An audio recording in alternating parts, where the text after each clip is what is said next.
আজ আমার ইন্টারভিউ আছে। অনেক ঘোরাঘুরি করলাম, অনেক জায়গায় ইন্টারভিউ দিলাম, কিন্তু টাকা ছাড়া কোথাও চাকরি পাচ্ছি না। এটাই শেষ ইন্টারভিউ। আজ যদি না পাই তাহলে আমাকে রাজমিস্ত্রি অথবা গার্মেন্টসে কাজ করতে হবে। সকালে রেডি হয়ে আম্মু আব্বুর কাছে কল দিয়ে দোয়া নিয়ে রওনা দিলাম অফিসের উদ্দেশ্যে। উপস্থিত হতে হবে সকাল 9টায়। আমি পাবলিক বাসে করে যাব, কারণ সিএনজি নিয়ে যাওয়ার সামর্থ্য আমার নেই। পাবলিক বাসে অনেক ভিড়, আবার তাতেই রাস্তায় থাকে জ্যাম, যাতে অফিসে দেরিতে না পৌঁছাই। তাই 2 ঘন্টা আগেই রওনা দিলাম। অফিসে পৌঁছে গেলাম 8টা 45 মিনিটে। দারোয়ানকে জিজ্ঞাসা করে ওয়েটিং রুমে গেলাম। এমপ্লয়ি নিবে 50 জন, লোক কমপক্ষে 500 জন বসে আছে। আমার মনটা খারাপ হয়ে গেল। মনে হয় এ চাকরিও পাবো না। আমার সিরিয়াল পড়লো 120তম। বসে বসে ভাবতেছি এবার আমার পরিচয়টা দিয়ে নেই। আমার নাম মোহাম্মদ ওমর ফারুক। আমি ছোট বোন আর বাবা মাকে নিয়ে আমাদের ছোট্ট পরিবার। আমাদের পরিবার সুখেই চলছিল। আব্বু বেসরকারি কোম্পানিতে জব করত, ভালো বেতন পেত। আমি ঢাকা বিশ্ববিদ্যালয় 4র্থ বর্ষের ছাত্র। পড়ালেখায় ভালো ছিলাম, তাই মাস্টার্স পাশের পর বিসিএসের প্রস্তুতির কথা ভাবছিলাম। আর ছোট বোন প্রাইভেট প্রতিষ্ঠানে পড়তো, ওর নাম আনহা।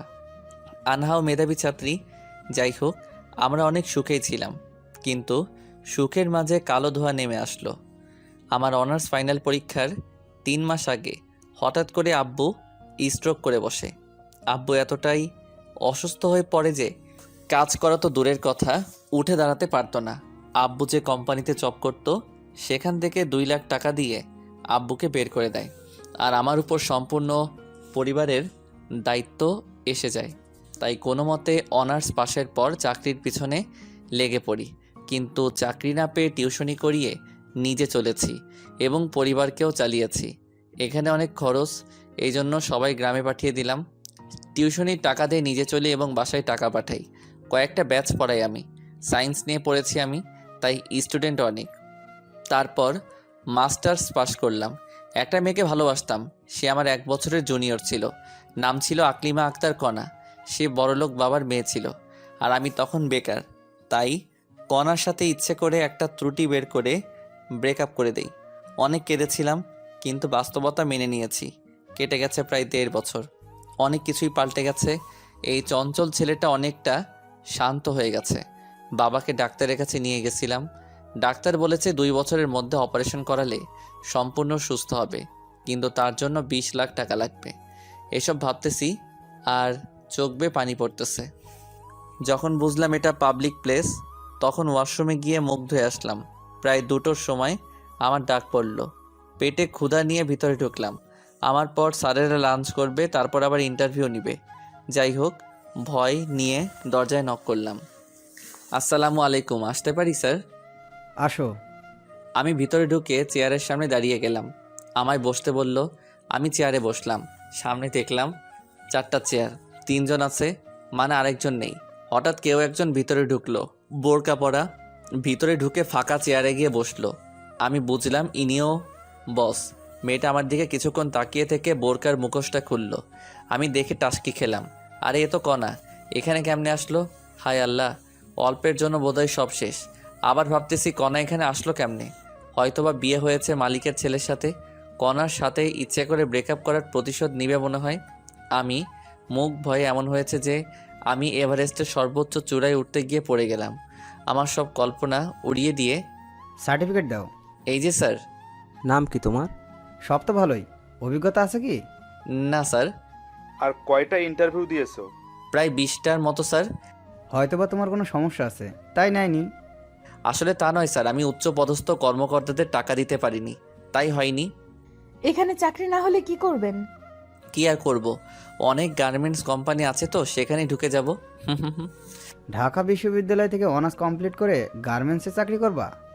স্যার, পেট কখনো গার্মেন্টস বা লেবারই মানবে না। আরও কত ছাত্র আছে আমার মতো। কোথায় যাচ্ছেন? জানি এ চাকরিও টাকা ছাড়া হচ্ছে না। অযথা খিদে নিয়ে বসে থেকে লাভ নেই। আমার সার্টিফিকেট দিয়ে দেন, চলে যাই। যদি বলি আপনার চাকরি হয়ে গেছে, তাহলে কি করবেন? ম্যাম, ফাইজলামও করবেন না। আপনাদের কথাই বুঝেছি। আপনাদের লোক নেওয়া অনেক আগেই শেষ হয়েছে। এখন যেই আসবে উল্টাপাল্টা প্রশ্ন করে নাজেহাল করবেন। আমরা কি এজন্য এখানে বসেছি নাকি? বেয়াদব, বেরিয়ে যাও এখান থেকে। তারপর আমি মন খারাপ করে চলে আসি।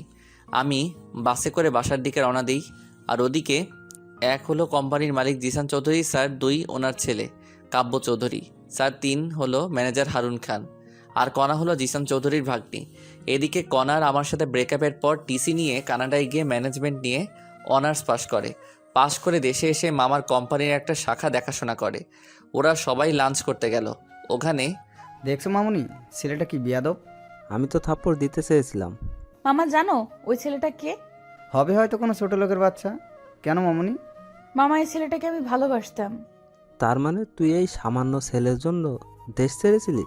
ভাই, ওকে অপমান করবি না। ফারুকও আমায় ভালোবাসতো, কিন্তু হঠাৎ একদিন এসে সামান্য একটা ভুলের জন্য আমার সাথে ব্রেকআপ করে দেয় আর আমায় অনেক অপমান করে। আমিও সহ্য করতে না পেরে ওকে ছোট লোক, জানোয়ার ইত্যাদি বলে ব্রেকআপ করি। তারপর দেশ ছেড়ে চলে যাই। ভালো হয়েছে, ছোট লোকের কাছ থেকে বেঁচেছিস। ভাইয়া, আসলে তা না। আমি ওখানে গিয়ে কিছুদিন পর বুঝতে পারি ফারুকের কোথাও না কোথাও ঝামেলা হয়েছে, যার কারণে ইচ্ছে করেই আমার সাথে ব্রেকআপ করেছে।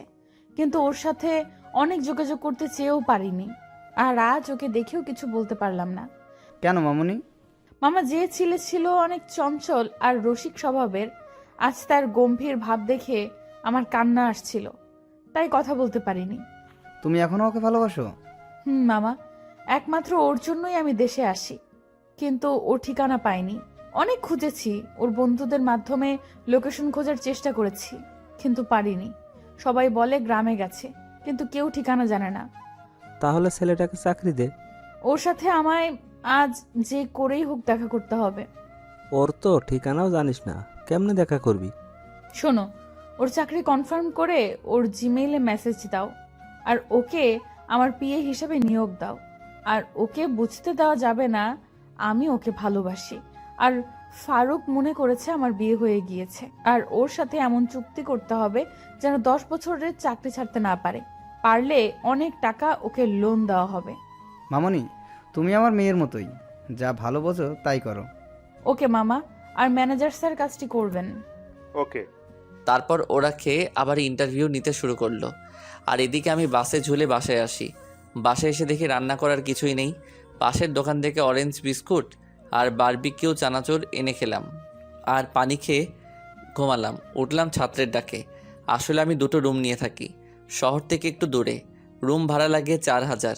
ছাত্র পড়ে 18 জন, 4টা ব্যাচ, সকাল 8টা থেকে 9টা, আবার 9টা থেকে 10টা, আর বিকেল 4টা থেকে 5টা, বার 5 থেকে 6। কোনো মাসে আরও ছাত্রের সংখ্যা কমে যায়। আমার আব্বু প্রত্যেক মাসে ওষুধ যায় 3000, ছোটো বোনের প্রাইভেট 2000, আর পারিবারিক খরচ 5000 টাকা। আমার খরচ থাকে 4000। কোনো মাসে ছাত্র কমে গেলে আরও টাকা কম হয়, আবার কোনো ছাত্র 2 মাস পরে টাকা না দিয়ে চলে যায়। আর প্রাইভেটে বকবক করতে ভালো লাগে না, তাই চাকরির চেষ্টা করতেছি। যাই হোক, প্রাইভেট শেষে বাড়িতে কল দিয়ে কথা বললাম। অন্যদিন হলে একটু হলেও পড়তে বসে, কিন্তু আর পড়তে বসতে ইচ্ছে নেই, পড়েই বা কী করব। তাই ফোনে অনলাইনে কাজ শেখার কোর্স নিয়ে কথা বলতেছি। তখন একটা জিমেইল আসলো। আমি জিমেইলটা ওপেন করলাম। ওখানে লেখা যে আমার চাকরি কনফার্ম করা হয়েছে, আমাকে কালকে সকাল 10টায় দেখা করতে বলেছে। আমি মনে করলাম কণা আমায় অপমান করার জন্য এই পথ খুলেছে, তাই আমি সেদিকে মনোযোগ দিলাম না। মেসেঞ্জারে আবার ফ্রিল্যান্সিং কোর্স নিয়ে কথা বলা শুরু করলাম। কথা বলে ঘুমালাম। পরের দিন ছাত্রদের পড়ালাম সকাল 10টা পর্যন্ত, তারপরে খিচুড়ি বসিয়ে দিলাম। তখন বাজে 11টা। আমার ফোনে কল আসলো। আমি প্রথমবার ধরতে পারিনি, ধরলাম দ্বিতীয়বার। আসসালামু আলাইকুম, কে বলছেন? আমি কোম্পানি থেকে ম্যানেজার হারুন বলছি। আপনাকে আজ ডাকা হয়েছে, আপনি আসেননি কেন? সরি স্যার, আমার মনে ছিল না। এবার আমার বিশ্বাস হলো। আপনি 30 মিনিটের মধ্যে আসেন। Okay sir. এখন কথাটা শুনে ভালো লাগলো। আমি না খেয়ে রেডি হয়ে দিলাম দৌড়। বাসে করে যেতে 11টা 50 বাজলো। আমি অফিসে ঢুকলাম। দারোয়ানের সহায়তা নিয়ে ম্যানেজারের রুমে গেলাম। স্যার, আসবো কি? আসো, বসো। ধন্যবাদ স্যার। আমায় কেন ডাকা হয়েছে স্যার? তোমার চাকরি হয়েছে, কিন্তু কিছু শর্ত আছে। কি শর্ত স্যার? সেটা অফিসের মালিক বলবে। চলো আমার সাথে। ওকে, চলেন। তারপর ম্যানেজার স্যার আমায় জিসান স্যারের কেবিনে নিয়ে গেল। স্যার আমায় বসতে বলল। ম্যানেজার স্যার চলে গেল কেবিনে, আমি আর জিসান স্যার। তুমি কি নিয়ে পড়ছো? স্যার, আমার মূল সাবজেক্ট ছিল আইসিটি, কিন্তু বিজ্ঞানের সব বিষয়ে পারদর্শী ছিলাম। তাহলে তোমার একটা কাজের দায়িত্ব দেই। কি কাজ স্যার? আসলে আমার অফিস 3টা, আর আমার ব্যবসার কাজে সবসময় দেশের বাইরে থাকতে হয়। তাই হেড অফিস আমার ছেলে দেখে, এইটা শাখা। একটা শাখা অফিস আমার মেয়ে দেখে, আরেকটা আমার ভাগ্নি দেখে। ও খুব ভালো স্যার। তোমার কাজের দায়িত্ব অনেক বড় হবে এবং বেতনও দ্বিগুণ পাবা। কি কাজ স্যার? আমি কিন্তু কোনো অনৈতিক কাজ করতে পারবো না। আরে তেমন কিছু না, তোমার কাজ হচ্ছে আমার এই শাখায় মোট খরচ কত হলো, শ্রমিকের বেতন, কত পিস প্রোডাক্ট সেল হলো, সেগুলো ছক তৈরি করতে হবে। এই কাজ মাসে টানা 7 দিন করলেই হয়ে যাবে। সেটা করবা, আর আমার ভাগ্নির পিএ হতে হবে। Sorry sir. সরি কেন? স্যার সব ঠিক আছে, কিন্তু মেয়ে মানুষের বিয়ে হতে পারবো না। ভেবে দেখো, বেতন 40,000 টাকা, তোমার ডিউটি সকাল 9টা থেকে রাত 8টা পর্যন্ত। সকাল আর দুপুরের খাওয়া ভাগ্নির বাসায় খাবা। স্যার বিয়ে না হলে কি হয় না, আমার বেতন কম হলেও হবে। সরি বাবা, তাহলে তুমি আসতে পারো। স্যার আমি রাজি। এটাতে স্বাক্ষর করো। এটা কেন স্যার? তুমি 5 বছরের আগে চাকরিটা ছাড়তে পারবে না, সেটারই দলিল এটা। করে দাও নির্ভয়ে। Okay sir. তুমি কাল আসবা, এই কেবিনে আমার ভাগ্নি থাকবে, ওই তোমার বস হবে। সম্মান করবা তাকে, আর পাশের কেবিনটা তোমার। Okay sir. আমি কি এখনো যাব? 5 মিনিট দাঁড়াও, তোমার এমপ্লয়ি কার্ড বানানো হচ্ছে, এখনই দিবে। Okay sir. লাঞ্চের সময় আমায় কার্ড দেওয়া হলো, আমি খুশি মনে বাসায় আসলাম। সেদিন প্রাইভেট পড়িয়ে সবাইকে চাকরির কথা বললাম। ছাত্ররা সবাই পরের দিনই বেতন দিবে। যাই হোক, বাসায় কল করে জানালাম। পরের দিন সকাল সকাল হালকা খেয়ে অফিস থেকে রওনা দিলাম। অফিসে পৌঁছে বসের কেবিনের বসকে দেখে আমি টাস্কি, আমি কাকে দেখছি? এ তো আমার। অফিসে সময় মতো পৌঁছালাম। আজ আমার জয়েনের দিন, আর আমার কাজ শিখিয়ে দিবে বস। আর কালকে জিসান স্যার বলেছে তার ভাগ্নি অর্থাৎ আমাদের নতুন বস আমায় কাজ শিখিয়ে দিবে এবং আমি বসের বিয়ে। তাই সবার আগে আমায় বসের রুমে যেতে হবে। আমি বসের রুমের দরজায় নক করলাম। আসতে পারি ম্যাম? বসুন। আমি ভিতরে ঢুকে বসের চেয়ারে কণাকে দেখে পুরাই শকড হয়ে গেলাম। তার মানে কণাই স্যারের ভাগ্নি। কাম সারছে। ব্রেকআপের শখ আমার মিটিয়ে দিবে। আমি ভয়ে ভয়ে ভিতরে গিয়ে কণার সামনের চেয়ারে বসলাম। কেমন আছো ফারুক? জি ম্যাম, আল্লাহর রহমতে ভালোই আছি। আমার ম্যাম ডাকতেছো কেন? তুমি কি আমায় ভুলে গেছো? ম্যাম, আপনার সাথে আগে যে পরিচয় থাকুক না কেন, এখন আর নেই। এখন শুধু একটাই সম্পর্ক, সেটা হলো বস আর সাধারণ কর্মীর। এমন করে বলো না। তোমার পরিবারের সবাই কেমন আছে? আছে একরকম। আপনি কেমন আছেন? 3 দিন থেকে অনেক খুশিতে আছি। তাই নাকি? আপনার স্বামী কি ব্যবসায় অনেক লাভ করেছে, নাকি কোথাও ঘুরতে যাবেন? না, তেমন কিছু না। আমি বিয়ে করিনি। ভালো তো, আমার কাজটা বুঝিয়ে দিলে ভালো হতো। তোমার কাজ সবসময় আমার সাথে থাকা। Okay ma'am. তুমি আর আগের ফারুক নেই, যে ফারুক ছিল চঞ্চল আর বন্ধুদের সারা দিন মাতিয়ে রাখতো। আর তুমি এখন এত গম্ভীর কেমনে হয়েছো? সব বাস্তবতা ম্যাম। আমি জানি তুমি আমার সাথে চাপে পড়ে ব্রেকআপ করেছো, কিন্তু কেন করেছো বলবা প্লিজ? আর ওসব কথা বাদ দেন ম্যাম, আমার কেবিন দেখিয়ে দেন। দাঁড়াও, আমি আসতেছি। কণা বাইরে গেল। আমি কণার কেবিনটা দেখতেছি। অনেক সুন্দর আর সব সাজানো, একদম কণার মতো। রুমটি থাই গ্লাস দিয়ে ঘেরা। ভিতর থেকে সব দেখা গেলেও বাইরে থেকে দেখা সম্ভব না। আমি বসে আছি চেয়ারে। প্রায় 10 মিনিট পর আসলো হাতে কি জানি একটা নিয়ে। চেয়ারে বসেই, বলো না, এতদিন কোথায় ছিলে তুমি আর তোমার পরিবার? ম্যাম আমি গ্রামে ছিলাম। আমি আমার কেবিনে যাচ্ছি ম্যাম। আর আমায় ম্যাম বলবি? বল। কণা বাইরে গিয়ে প্যাকেটে করে একটা ছুরি কিনে এনেছে। ম্যাম বলা মাত্র আমার গলায় ছুরি ধরে এসব কথা বলল। তো তাহলে কি বলে ডাকবো? নাম ধরে অথবা জান পাখি, যা ইচ্ছা বলে ডাকবা। এ হয় না ম্যাম। আর একবার ম্যাম বল, গলা নামিয়ে দিব। তারপর তোকে গুম করে দিব, কেউ টের পাবে না। ওকে বলবো না, আর নাম ধরে ডাকবো না, তুমি করে বলবো। এই তো ঠিক আছে। এবার তো গলা ছেড়ে দাও। দাঁড়াও, আরো কথার উত্তর দাও। কি কথা? আমার সাথে বিনা কারণে ব্রেকআপ করছো কেন? বাধ্য হয়েছি করতে। আমার পরিবার তো রাজি ছিল তোমার আমার সম্পর্কে। তোমার পরিবারও ছিল, কিন্তু তুমি ব্রেকআপ করলা কেন? কেউ তো তোমায় চাপ দেয়নি, আর তুমি বিসিএসও দিলা না কেন? এসব বলা সম্ভব না, প্লিজ। বল, না হলে। বলেই আমার পায়ে লোহার শিক দিয়ে গোতা দিল। ইস আস্তে, বলতেছি তো, ছেড়ে দিলে বলবো। ওকে। আমি উঠে দৌড় দিয়ে বাইরে যাওয়ার জন্য দরজায় গেলাম। এ কি, দরজা লক করা। কণা দেখে মুচকি মুচকি হাসতেছে। তুমি ভালোই ভালোই সব কথার উত্তর দিলে কিছু বলবো না। হুম। বলো তাহলে শুরু থেকে। সামনে অনার্স ফাইনাল, হাতে 2 মাস সময় আছে। আমি আদিলের বাসায় নোট নিতে গিয়েছি। বাসায় এসে দেখি আম্মু আর ছোট বোন কান্না করতেছে। রুমে গিয়ে দেখি আব্বু অচেতন আর আম্মু মাথায় পানি ঢালছে। আমি যখন বুঝতে পারলাম কিছু হয়েছে তখন আব্বুকে দ্রুত হাসপাতালে ভর্তি করাই। তারপর? আর কি, ডাক্তার বের হয়ে বলল আব্বু স্ট্রোক করেছে। আব্বু কর্ম করতে পারবে না, চলতে পারবে না, এক কথায় অকেজো। পুরো পরিবারের দায়িত্ব তখন আমার উপর। আবার সামনে পরীক্ষা। আব্বুর অফিস থেকে 2 লাখ টাকা দিল।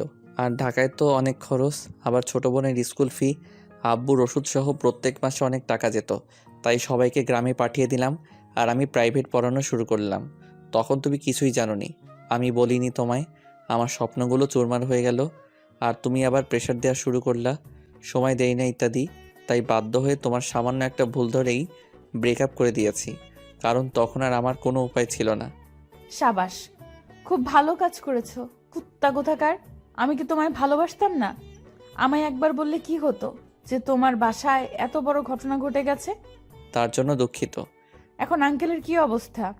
ডাক্তার বলেছে 5 বছরের মধ্যে যদি অপারেশন করাতে পারি তাহলে সম্পূর্ণ সুস্থ হয়ে যাবে। তার জন্য 20 লাখ টাকা লাগবে, আর আমার পক্ষে 20 লাখ টাকা সম্ভব না। তাই হাল ছেড়ে দিয়েছি। আমি দিলে নিবা কি? করুণা করছো আমায়? দেখো, করুণা করছি না। আমি জানি যদি আমি তোমায় টাকা দিতে চাই তুমি নিবা না, তাই অফিস থেকে লোনের ব্যবস্থা করব। তাহলে আমি রাজি। ওকে, এখন চলো তোমায় কাজ করা শিখাই দিই। ওকে। কণা আমাকে আমার কেবিনে নিয়ে আসলো, তারপর কম্পিউটারে ছক তৈরি করা শেখাচ্ছে। আমি এই সাবজেক্ট নিয়ে পড়েছি, তাই অভিজ্ঞতা আছে, দ্রুতই শিখে নিলাম। কণা আমায় বাকি কাজ কমপ্লিট করতে বলে চলে গেল। আমি কাজ করতে লাগলাম, তখনই একটা অপরিচিত মেয়ে রুমে ঢুকলো। Hello, hello. কথা বলার ইচ্ছে নেই, তবুও ভদ্রতার খাতিরে বললাম, আমি লিপি। আপনার নাম? আমার নাম ফারুক। আপনি পড়ালেখা কোথা থেকে করেছেন? ঢাকা ইউনিভার্সিটি থেকে। আপনি? জাহাঙ্গীরনগর থেকে। আপনি রিলেশন করেন না? করতাম, কিন্তু ব্রেকআপ হয়েছে। ভালো তো। হুম। আপনি কথা কম বলেন কেন? ভালো লাগে তাই। আপনি অনেক হ্যান্ডসাম। ধন্যবাদ। আমরা কি একে অপরকে তুমি করে বলতে পারি? আপনি পারবেন, কিন্তু আমি আপনি করে বলবো। তা কি করে হয়? এমনি, যদি পারেন করবেন, না হলে নেই। চেষ্টা করব। হুম। আমি আবার কাজে মনোযোগ দিলাম, আর এদিকে লিপি বকবক করে যাচ্ছে, আমি মাঝে মাঝে হুম হুম করতেছি। জানি না কাজ কতক্ষণ করেছি। একটু পর কণা আসলো আমার রুমে চেক করার জন্য। রুমে এসে লিপিকে দেখে লিপির সামনে গিয়ে, এখানে কি করেন আপনি? জি ম্যাম, নতুন কলিগ আসছে তাই পরিচিত হতে আসলাম। নতুন কলিগ আসলেই কি পরিচয় হতে হবে নাকি? আপনার কাজ নেই? জি ম্যাম, শেষ হয়েছে। এখনই আমার কেবিনে আসবেন, অনেক কাজ পড়ে আছে। আর আপনি বলেন কাজ নেই? ওকে ম্যাম, আপনি আসতেছেন? ওকে, আপনি আমার কেবিনে যান। লিপি কণার কেবিনে গেল, আর কণা আমার সামনে একটা চেয়ার টেনে বসলো। কাজ করতে কোনো সমস্যা হলে আমাকে বলো। অনেকদিন পর কম্পিউটারে এসব কাজ করতেছি। প্রথমে একটু সমস্যা হলেও এখন একটু ভালোভাবে করতে পারতেছি। হুম, যেগুলো কাজ দিলাম কতক্ষণ লাগবে সেগুলো করতে? যদি টানা করি তাহলে আর 2 ঘন্টাই হবে। ভালো তো, আমি তো ভেবেছিলাম আজ সারাদিন লাগবে কাজটি করতে। না ম্যাম, লাঞ্চের পর কাজ শুরু করলেই হয়ে যাবে। আর কতক্ষণ আছে লাঞ্চের দেখো তো। ও শিট, আর মাত্র 20 মিনিট আছে লাঞ্চের। আমি জানি সময় নেই, লাঞ্চের সময় রেডি থেকো। কেন ম্যাম? আবার ম্যাম বলছো? সরি, কিন্তু কোথায় যাবা? আমাদের বাসায় লাঞ্চ করতে। আমি যেতে পারবো না। তোমার বাসায় আমি কেন যাব? তোমার সাথে ব্রেকআপ করেছি, তার প্রতিশোধ কি তুমি এইভাবেই নিবা নাকি? কি? আমি প্রতিশোধ নিচ্ছি? আমি এমনি মজা করলাম। আমি তোমার বাসায় যেতে পারবো না, ক্যান্টিনে খেয়ে নিব। আলট্রা ভাব নিয়ে লাভ নেই, আর বলবো না। তোমায় চাকরি দেওয়ার সময় বলা হয়েছিল সকাল আর দুপুর আমাদের বাসায় খাবে। তুমি যখন খাবেই না, তাহলে আমাদেরই খাবার বেঁচে যাবে। আরে আমি তোমার সাথে ফাইজলামও করতেছি। আমি যাব তো, যাবার সময় আমায় ডাক দিও। আমার মনে ছিল না, আর ফ্রি খাওয়া ছেড়ে দেয়া যায় নাকি? আর ক্যান্টিনে খেলে তো একবেলায় কমপক্ষে 150 টাকা যাবে। আচ্ছা, ডাক দিব। এখন মনোযোগ দিয়ে কাজ করো, ফাঁকিবাজি চলবে না। Okay ma'am.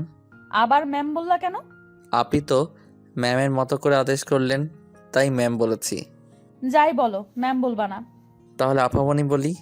কাজ করা বাদ দিয়ে একটু বসলাম যে ফাইজলামও করি একটু। তোকে তো। বলেই কেবিন থেকে বেরিয়ে গেল। কণা কেবিন থেকে বেরিয়ে যাওয়ার পর আমি কাজে মনোযোগ দিলাম। আসলে আমার কাজ অল্প, সপ্তাহে 1 দিন যদি মনোযোগ দিয়ে কাজ করি তাহলেই হবে। বাকি 6 দিন না করলেও সমস্যা নেই। যাই হোক, আমি কাজ করতে লাগলাম, আর ওদিকে কণা নিজের কেবিনে প্রবেশ করলো।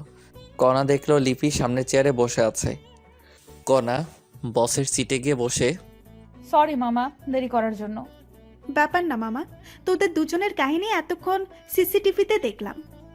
এটা কিন্তু তোর ঠিক হয়নি। যাই হোক, কেমন দেখলি? মামা সেই, তুই একে কোথায় পেয়েছিস? আমি তো ক্রাশ খেয়েছি। তুই যদি না রিলেশন করিস আমায় বল, আমি এখনই প্রপোজ করব। এক লাত্তি খাবি। ওকে আমি অনেক ভালোবাসি। ওর দিকে চোখ দিলে তোর আদনানকে সব বলে দিব। কল দিলেও সমস্যা নেই। আমি ফারুককে যদি পাই তাহলে আদনানকে এমনিতেই ছেড়ে দিতাম। ওকে, তাহলে কল দিলাম। আরে পাগল নাকি, কল কেটে দে। তোর ফারুককাকে তুই রাখ বইন। এই তো, গুড গার্ল। একটু পর লাঞ্চ করতে হবে। তুই তোর কেবিনে যা, আমি বাসায় যাব। ওকে, ট্রিট কবে দিবি সেই কথা বল। চিন্তা করিস না, কয়েকদিনের মধ্যে ট্রিট পাবি। ওকে মামা, আমি যাচ্ছি। ওকে। তারপর লিপি নিচের কেবিনে চলে গেল আর কণা টেবিলের উপর থাকা একটা ফাইল মনোযোগ দিয়ে দেখতে থাকলো। এবার লিপির পরিচয় দিয়ে নেই। লিপি আর কণা এখন ঘনিষ্ঠ বন্ধু এবং দূরসম্পর্কের বোন হয়। লিপি আর কণা ভালো বন্ধু, কিন্তু অফিসে দেখে কখনো বোঝা যাবে না ওরা বেস্ট ফ্রেন্ড। লাঞ্চের সময় হলো, তখন কণা কেবিন থেকে বেরোলো। কণা নিজের কেবিন থেকে পমার কেবিনে এসে, লাঞ্চের সময় হয়েছে, যাবে চলো। চলো বলেই কম্পিউটার বন্ধ করলাম। ওকে, আসো। কণা গাড়ির কাছে গেল, আমিও পিছন পিছন গেলাম। কণা ড্রাইভার কাকাকে ছুটি দিয়ে দিল। কাকাকে ছুটি দিলা কেন? তুমি চালাবা তাই। পারি না তো আমি গাড়ি চালাতে। তোমাকে এই গাড়ি চালানো শিখতে হবে। আমার শেখা লাগবে না, আমি ড্রাইভারই করব না। তাহলে আমার ড্রাইভার কি হবে? বুঝলাম না, কি বললা? আরেকবার বলো তো। না, কিছু না। তোমার ড্রাইভার মানে কি বোঝাতে যাচ্ছ তুমি?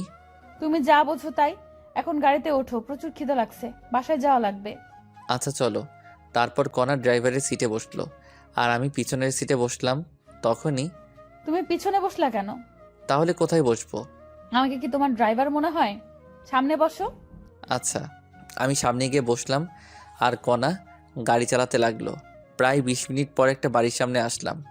দারোয়ান গেট খুলে দিল আর কণা গাড়ি ভিতরে ঢুকালো। বাসাটা দোতলা, বাইরে থেকে দেখতে অনেক সুন্দর, না জানি ভিতরে আরও কেমন। যাই হোক, গাড়ি থেকে নেমে কণা বাসার ভিতরে ঢুকলো আর আমি ওর পিছনে। তখনই একজন ভদ্রমহিলা আসলো। আসসালামু আলাইকুম। ওয়ালাইকুম আসসালাম। কে রে মা এই ছেলে? ওর নাম ফারুক, আমার পিয়ে। আর ফারুক, উনি আমার আম্মু। বাবা তুমি বসো, আমি আসতেছি। আর কণা, শুনে যা তো। ঠিক আছে। আমি বসে ফোন টিপতে লাগলাম আর ওদিকে কণাকে ওর আম্মু বেডরুমে নিয়ে গেল। কণা, এই নামটা কেমন যেন তোর মুখে শুনেছি। ওমর ফারুক। ওই বজ্জাত ছেলে যে তোকে ছেড়ে চলে গেছে, সেই ছেলে এই ছেলে নাকি? দাঁড়া, একে এখনই ঘাড় ধাক্কা দিয়ে বের করে দেবো। বলেই দরজার কাছে আসছে। তখনই, আম্মু দাঁড়াও, তুমি জানো না ফারুক তখন কোন পরিস্থিতিতে ছিল? ওই পরিস্থিতিতে যে কেউ এই কাজ করতে পারে। কি হয়েছিল সেটা বল তাড়াতাড়ি। শোনো তাহলে। তুই কি ফারুককে এখনো ভালোবাসিস? আম্মু, এর জন্যই পমি তখনও কোনো রিলেশনে জড়ায়নি। ফারুক কি পরে আরো রিলেশনে গিয়েছিল? আর আমি ওকে গিয়ে বলে দেই তুই ওকে ভালোবাসিস? পাগল নাকি? তাহলে এভাবে ধুকে ধুকে মরবি নাকি? আম্মু, ওকে অনেকদিন পর খুঁজে পেয়েছি, একটু সময় যাক। আর ওর মাথার উপর অনেক চাপ। ওকে, সমস্যা নেই, তবে একটা জিনিস মাথায় রাখবি, ভালোবাসা হারিয়ে ফেলিস না। এখন কথা না বলে জামাই আসছে, খাওয়াও আগে। মনে ছিল না, চল টেবিলে। ছেলেটা মনে হয় বসে আছে। চলো। আমি বসে আছি, তখনই কণা আর আন্টি আসলো। বাবা, দেরি করার জন্য দুঃখিত। আন্টি কি বলেন এগুলো? আমি ম্যামের শুধু পিয়ে, আমাকে সরি বলছেন কেন? আর দেরি হতেই পারে। টেবিলে বসো। আসো। আপনিও চলেন ম্যাম। চলো। রাগী ভাবনি আমার দিকে তাকিয়ে দাঁতে দাঁত চেপে কথাটা বলে টেবিলে গিয়ে বসলো। আন্টি আপনিও বসেন। না বাবা, আমি লাঞ্চ করেছি, এখন তুমি করো। আপনি করেছেন তো? যাই হোক, আর বকবক না করি খাওয়া শেষে আন্টির হাতের পাকের অনেক প্রশংসা করলাম, কারণ মুরগির মাংস সুন্দর হয়েছিল। তারপর কণা আমাকে ওদের বাসা দেখাতে নিয়ে গেল। বাসাটা দোতলা, নিচের তলায় 3 রুম আর একটা কার রাখার জায়গা, উপর তলায় 4 রুম। উপর তলায় কণার পরিবার থাকে আর নিচতলায় ভাড়াটিয়া। কণা আমায় ছাদে নিয়ে গেল, দেখি অনেক ফুলের গাছ ওদের ছাদে। তুমি এখনো ফুল পাগলি থেকে গেলা? যাকে ভালোবাসতাম তাকেই এখনো ভালোবাসি, তাহলে ফুল পাগলি কেন থাকবো না? যাক, তুমি তাহলে একজনকে পেয়ে গেছো। হুম, তাতে তোমার কি? আচ্ছা, তোমার আব্বুকে তো দেখলাম না, আর তুমি এত সুন্দর বাসা থাকতে হোস্টেলে থাকতে কেন? আসলে কি বলবো, তুমি যে বাসায় আসছো আমার আব্বুকে দেখেছো বাসায়? না তো। আর তোমার বাবা না পুলিশ কমিশনার? অনেক ঘটনা। আব্বু মদ খেয়ে এসে অনেক খারাপ আচরণ করত, তাই আম্মু আমার হোস্টেলে রেখেছিল। কয়েকদিন আগে আব্বু আমার আম্মুর সাথে রাগ করে চলে যায়। 6 মাস আগে গেছে, এখনো নেই। ও হুম, আচ্ছা, তোমার রুম কোনটা? ওইটা। চলো তোমার রুম দেখে আসি। না, যাওয়া যাবে না। কেন? পার্সোনাল আর আমার প্রাইভেট মানুষ ছাড়া আমার রুমে ঢুকতে দিব না। হারামজাদা, আমার রুমের দেওয়ালে শুধু তোমারই ফটো, দেখলে ঝামেলা করবা তুমি, তাই তোমার রুমে নিয়ে যাওয়া যাবে না। আর কালকেই সব সরিয়ে দিব, কণা মনে মনে বলল। সরি, প্রাইভেট জিনিস আপনার। আসলে মেয়ে মানুষের রুম, আর আজ আমি গোছাইনি রুম। কালকে ঢুকবা, সমস্যা নেই। না লাগবে না, চলো অফিসে যেতে হবে। ওকে, চলো। তারপর আমরা ছাদ থেকে নিচে আসলাম। আমি গাড়ির কাছে গিয়ে দাঁড়িয়ে আছি আর কণা ব্যাগ নিয়ে রেডি হয়ে নিচে আসলো, সাথে আন্টি। আন্টি আমার সামনে এসেই, বাবা, তোমায় একটা কথা বলতাম। একটা কেন আন্টি? যত ইচ্ছা জিজ্ঞাসা করেন। কণা, তুই নিচে একটু দাঁড়া, আমরা আসছি। ওকে আম্মু। আমি আর আন্টি যাচ্ছি তখনই, বাবা, একটা কথা বলো তো, তুমি কি আগে থেকে কণাকে চেনো? না আন্টি। দেখো বাবা, আমার কাছে মিথ্যে বলবা না। আচ্ছা, তুমি আমার সাথে আসো।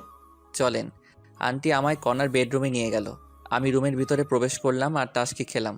আমার অনার্স প্রথম বর্ষে থাকার সময়কার সব ফটো দিয়ে কণার রুমের চারপাশ ঘেরা। তখন অবশ্য একটু পাতলা ছিলাম, মুখে দাড়ি ছিল না একটুও। এখনও আমি একটু মোটা হয়েছি আর মুখ ভর্তি দাড়ি। আগের ছবি দেখে অনেকে আমাকে চিনবেই না। যাই হোক, কণার রুমে আমার যত ছবি আছে আমার মোবাইলে বোধহয় তত ফটো নেই। তখনই, এই ফটোর ছেলেটা তুমি কি? জি আন্টি। চেনা যায় না তোমাকে। যাই হোক, তোমার আব্বু এখন কেমন আছে? আল্লাহর রহমতে ভালো আছে।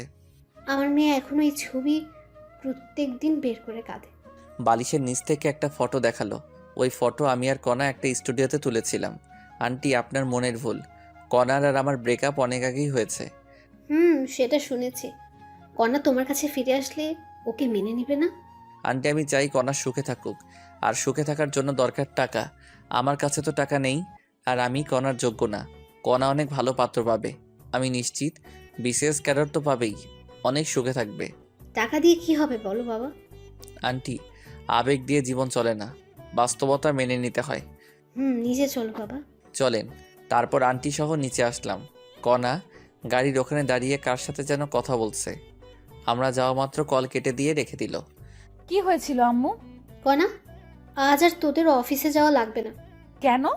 আজ আমার মন ভালো নেই, তাই গল্প করব। ম্যাম, আমি তাহলে যাই? তোমার অফিস যাওয়া লাগবে না। তাহলে বাসায় যাই? না, চলো উপরে। ওকে। তারপর আমি, আন্টি আর কণা উপরে গিয়ে বসলাম। কণা আমার পাশে এসে বসলো। আন্টি আমাদের সামনে নাস্তা দিয়ে কোথায় যেন গেল। আমি টিভিতে খবর দেখায় মনোযোগ দিলাম। আন্টি আসলো 15 মিনিট পর, এসে সোফায় বসলেন। তখন, আচ্ছা বাবা, তুমি থাকো কোথায়? জি, এই সামনেই, এখান থেকে 2 কিলোমিটার হবে। খাওয়া দাওয়া করো কোথায়? হোটেলে বা ফুটপাতে। এইভাবে ফুটপাতে খেলে তো শরীর খারাপ করবেই। জানি সেটা। বাবা, আমাদের বাসায় একটা রুম ফাঁকা আছে, ওই রুমে থাকতে পারো। ধন্যবাদ, কিন্তু আমার এত টাকা দিয়ে থাকা হবে না, আমি ওখানেই ভালো আছি। তোমার ভাড়া আর খাওয়ার টাকা কিছুই লাগবে না, সব আমাদের সাথে। মনে করো তুমি আমাদের পরিবারের একজন সদস্য। করুণা করছেন আপনারা? করো না না বাবা, আমাদের কিছু কাজ করে দিতে হবে। কি কাজ আন্টি? কণা তো অফিসে থাকে, আর বাজার আরও অন্যান্য কাজ আমায় করতে হয়। বাজার করা আরও টুকটাক কিছু কাজ করতে হবে তোমায়, আর আমার মেয়েকে সময় দিতে হবে। আমি রাজি। আমি সারাদিন করার সাথেই থাকি। এখন আর একটু সময় দেওয়া লাগবে, তখন আমার 10,000 টাকা সেভ হবে। আমার থাকা আর খাওয়া 10,000 যায়, তাই রাজি হলাম। কবে আসবা তুমি? কয়েকদিন যাক, তারপর। ওকে।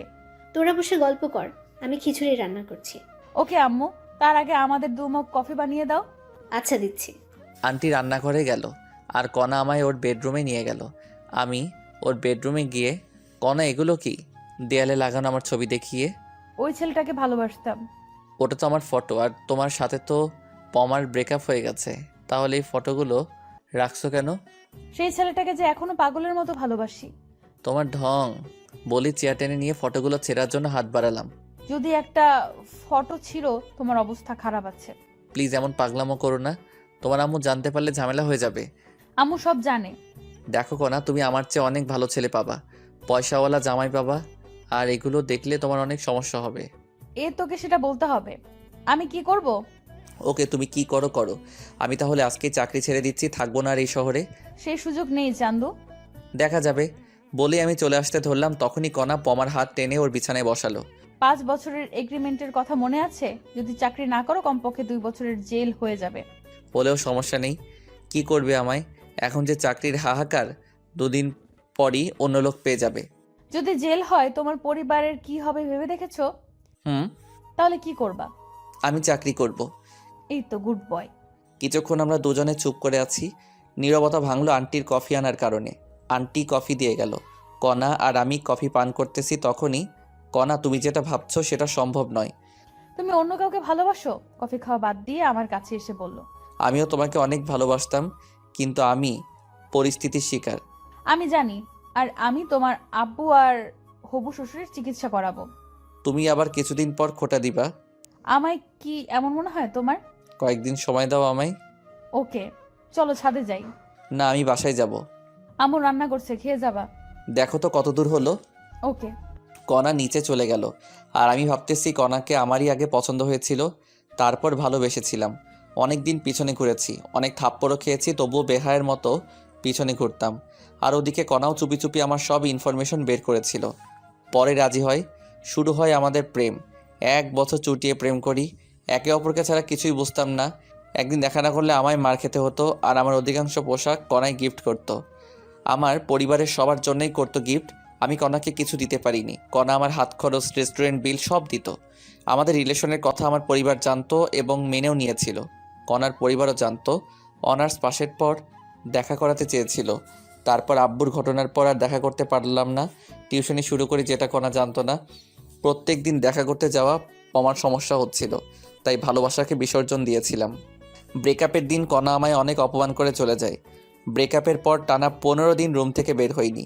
পরে ব্রেকআপের কথা শুনে আম্মুও রাগ হয়েছিল, কিন্তু করার কিছু নেই, বাস্তবতা মেনে নিতে হবে। কিছুদিন পর ভার্সিটি গিয়েছিলাম, সেখানে শুনেছিলাম কণা দেশের বাইরে গেছে। আফসোস হয়েছিল, কিন্তু মেনে নিয়েছিলাম। আমি কখনো ভাবিনি ওর সাথে আমার দেখা হবে। বিধাতা দেখা করিয়েই দিল। প্রথম দিন অফিসে ওকে দেখেই জড়িয়ে ধরতে ইচ্ছে করছিল, কিন্তু আমি আর আগের সে ছেলেটা নেই, নিজেকে বদলিয়ে নিয়েছি। এসব ভাবতেছি আর চোখের কোণে পানি এসে গেছে। তাড়াতাড়ি চোখের পানি মুছলাম, স্বাভাবিক হওয়ার জন্য ফোন টিপতে লাগলাম। কণা আসলো, এসে ফ্রেশ হতে বলল। আমি ফ্রেশ হয়ে খিচুড়ি খেয়ে নিলাম। অনেক সুন্দর হয়েছিল খিচুড়ি, পেট ভরে খেলাম। কণা আবার রাতের জন্য বাটি ভর্তি করে খিচুড়ি দিল জোর করে। আমি সন্ধ্যার সময় ওদের বাসা থেকে রওনা দিলাম। বাসায় আসতে 20 মিনিট লাগলো। বাসায় এসে দেখি ছাত্র বসে আছে মাসের বেতন দেবার জন্য। ছাত্ররা চলে গেল, ওদের ভালো করে পড়াশোনা করতে বললাম। ছাত্ররা চলে গেলে আম্মুর কাছে কল দিলাম। হ্যালো আম্মু, কেমন আছেন? কি আর ভালো বাবা, তোর আব্বুর চিন্তায় আমি আরও শেষ। তোর আব্বুর ওষুধ শেষ হয়েছে 2 দিন আগে। কল দিতে পারেন নাই, ওষুধ শেষ হওয়ার আগে কল দিবেন। আমি ভাবলাম তোর কাছে টাকা নেই, তাই দেইনি। আমি টাকা পাঠিয়ে দিচ্ছি। আচ্ছা দে, তুই বাসায় কবে আসবি বাবা? কিছুদিন যাক। আচ্ছা, আর সাবধানে থাকিস। আর তোর আব্বুর অপারেশন করার কথা মাথায় আনিস না, কারণ অত টাকা ম্যানেজ করতে তুই নিজেকে শেষ করে দিস না আবার। চুপ করো তো। আচ্ছা রেখে দে। আচ্ছা। ফোন রেখে দিয়ে ঘুমিয়ে পড়লাম। পরের দিন আবার অফিসে গেলাম, দেখলাম কণা এখনও আসেনি। আমি আমার কেবিনে বসলাম আর কালকের বাকি কাজ করতে লাগলাম। কিছুক্ষণ পর কণা আসলো, এসেই ওর কেবিনে না গিয়ে আমার কেবিনে আসলো। কি করো? কালকের বাকি কাজ করতেছি। সাবাস, দাঁড়াও, তোমায় আরো কাজ দিচ্ছি। আচ্ছা দাও। কণা এসে আমায় একটা লিস্ট দিল। এটা কি? মাসের শুরু এখন। এতদিন আয়ের হিসাব করে ফাইল বানিয়েছো, এখন কর্মচারীদের বেতনের ফাইল বানাও, ভুল যেন না হয়। ওকে। আমি কি এখানে থাকবো? না, তুমি তোমার রুমে যাও, কেউ দেখলে অন্য কিছু ভাববে। ওরে আমার লজ্জাবতী। কণা চলে গেল, আমি আবার কাজে মনোযোগ দিলাম। কিছুক্ষণ পর আমি ওয়াশরুমে গেলাম। সেখান থেকে আসার পথে একটা মেয়ের সাথে ধাক্কা খেলাম। সরি। ব্যাপার না, আপনি কি নতুন নাকি? হুম, 2 দিন হলো জয়েন করেছি। নাম কি আপনার? আমি ফারুক। আমি নীলা, জগন্নাথ থেকে 2 বছর আগে মাস্টার্স শেষ করেছি। আমি ঢাকা থেকে অনার্স করেছি আর মাস্টার্স চলতেছে। তুমি আমার জুনিয়র, আমায় আপু বলে ডাকবা, আর কোনো সমস্যা হলে আমার কেবিনে আসবা। ওকে। নীল আপুও চলে গেল আর আমি আমার কেবিনে আসলাম। কেবিনে আসা মাত্র কণা ফোন দিয়ে ওর কেবিনে যেতে বলল। আমি কণার কেবিনে গেলাম। তখন নীলা আপুর সাথে কি কথা বললা? তুমি দেখলা কেমন করে? সিসিটিভিতে। মিথ্যা বলবা না। এমনি পরিচিত হলাম। কোনো মেয়ের সাথে কথা বলবা না। আমার নীলা আপুকে পছন্দ হয়েছে। কি বললি? আরেকবার বলতো। হারে না, এমনি বললাম। ভালো তো। বলে চেয়ার থেকে উঠে দরজা লাগিয়ে আমার কাছে এসে টেবিলের উপর বসলো। এই কি করো? আমায় কিস করো। পাগল নাকি তুমি? কি বলছো এসব? কিস করবা না তাই না? কণা আমায় আকস্মিক লিপকিস শুরু করে দিল। জীবনের প্রথম এমন ফিলিংস হলো আমার। আর আমি নিজেকে ধরে রাখতে না পেরে রেসপন্স শুরু করলাম। আমি তো শুধু মধু খাচ্ছি। হঠাৎ কণা আমায় ধাক্কা দিয়ে সরিয়ে দিয়ে নিজের চেয়ারে গিয়ে বসলো। আমি তখন বুঝতে পারলাম এতক্ষণ কি করলাম। আমি তো অনেক লজ্জা পেয়েছি। লজ্জায় মাথা নিচু করে বসে আছি। কেমন লাগলো মহারাজ? চুপ করো। ভার্জিন ছেলেটাকে এইভাবে ধর্ষণ করলা? ওলে বাবালে, আমার ছোট খোকা। আরেকবার দিবাই মিষ্টি। তবে রে। আমার দিকে তেড়ে আসলো আর আমি দরজার কাছে দৌড়ে গিয়ে দেখি দরজা বন্ধ। মিষ্টি আর আমার লাগবে না, আমি আমার কেবিনে যাব। আমি তোমায় কিস করবো না তো কে করবে? কণা আর আমি সামনাসামনি দাঁড়িয়ে আছি, পরস্পর সমান্তরাল। আর কণা আমার গলা জড়িয়ে ধরে কথাটা বলল, তুমি তো আমার জীবন। বলেই কণার কোমর জড়িয়ে ধরলাম। এই কি করো? এটা অফিস, ছেড়ে দাও। শুরু করেছে কে? অনেক হয়েছে রোমান্টিকতা, এখন নিজের কেবিনে যাও। আচ্ছা।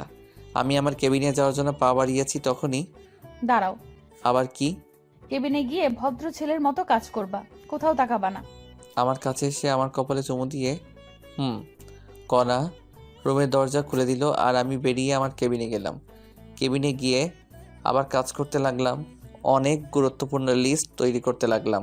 অল্প একটু ভুল হলেই অনেক টাকার গড়বড় পেকে যাবে। ওই একটা লিস্ট তৈরি করতেই কখন জানি লাঞ্চের সময় হয়ে গেছে, বলতেই পারলাম না। কণা আমার কেবিনে আসলো। মহারাজ, লাঞ্চ করবেন না? গুরুত্বপূর্ণ কাজ করতেছি, ক্যান্টিনে খেয়ে নিব।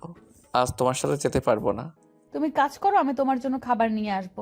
বাইরে যাবা না। আচ্ছা, আরেকটা লিস্ট তৈরি করতেছি। আচ্ছা। কণা চলে গেল। মোবাইলে দেখলাম 1:25 বাজে। আবার কাজে মন দিলাম। আরও একটা লিস্ট তৈরি শেষ করলাম। সকাল থেকে 2টা কমপ্লিট করেছি আর তৃতীয়টায় গিয়ে মাথা কাজ করতেছে না, তাই বসে ফোন টিপতেছি আর কণার জন্য অপেক্ষা করতেছি। অপেক্ষার প্রহর শেষ করে মহারানী হাজির।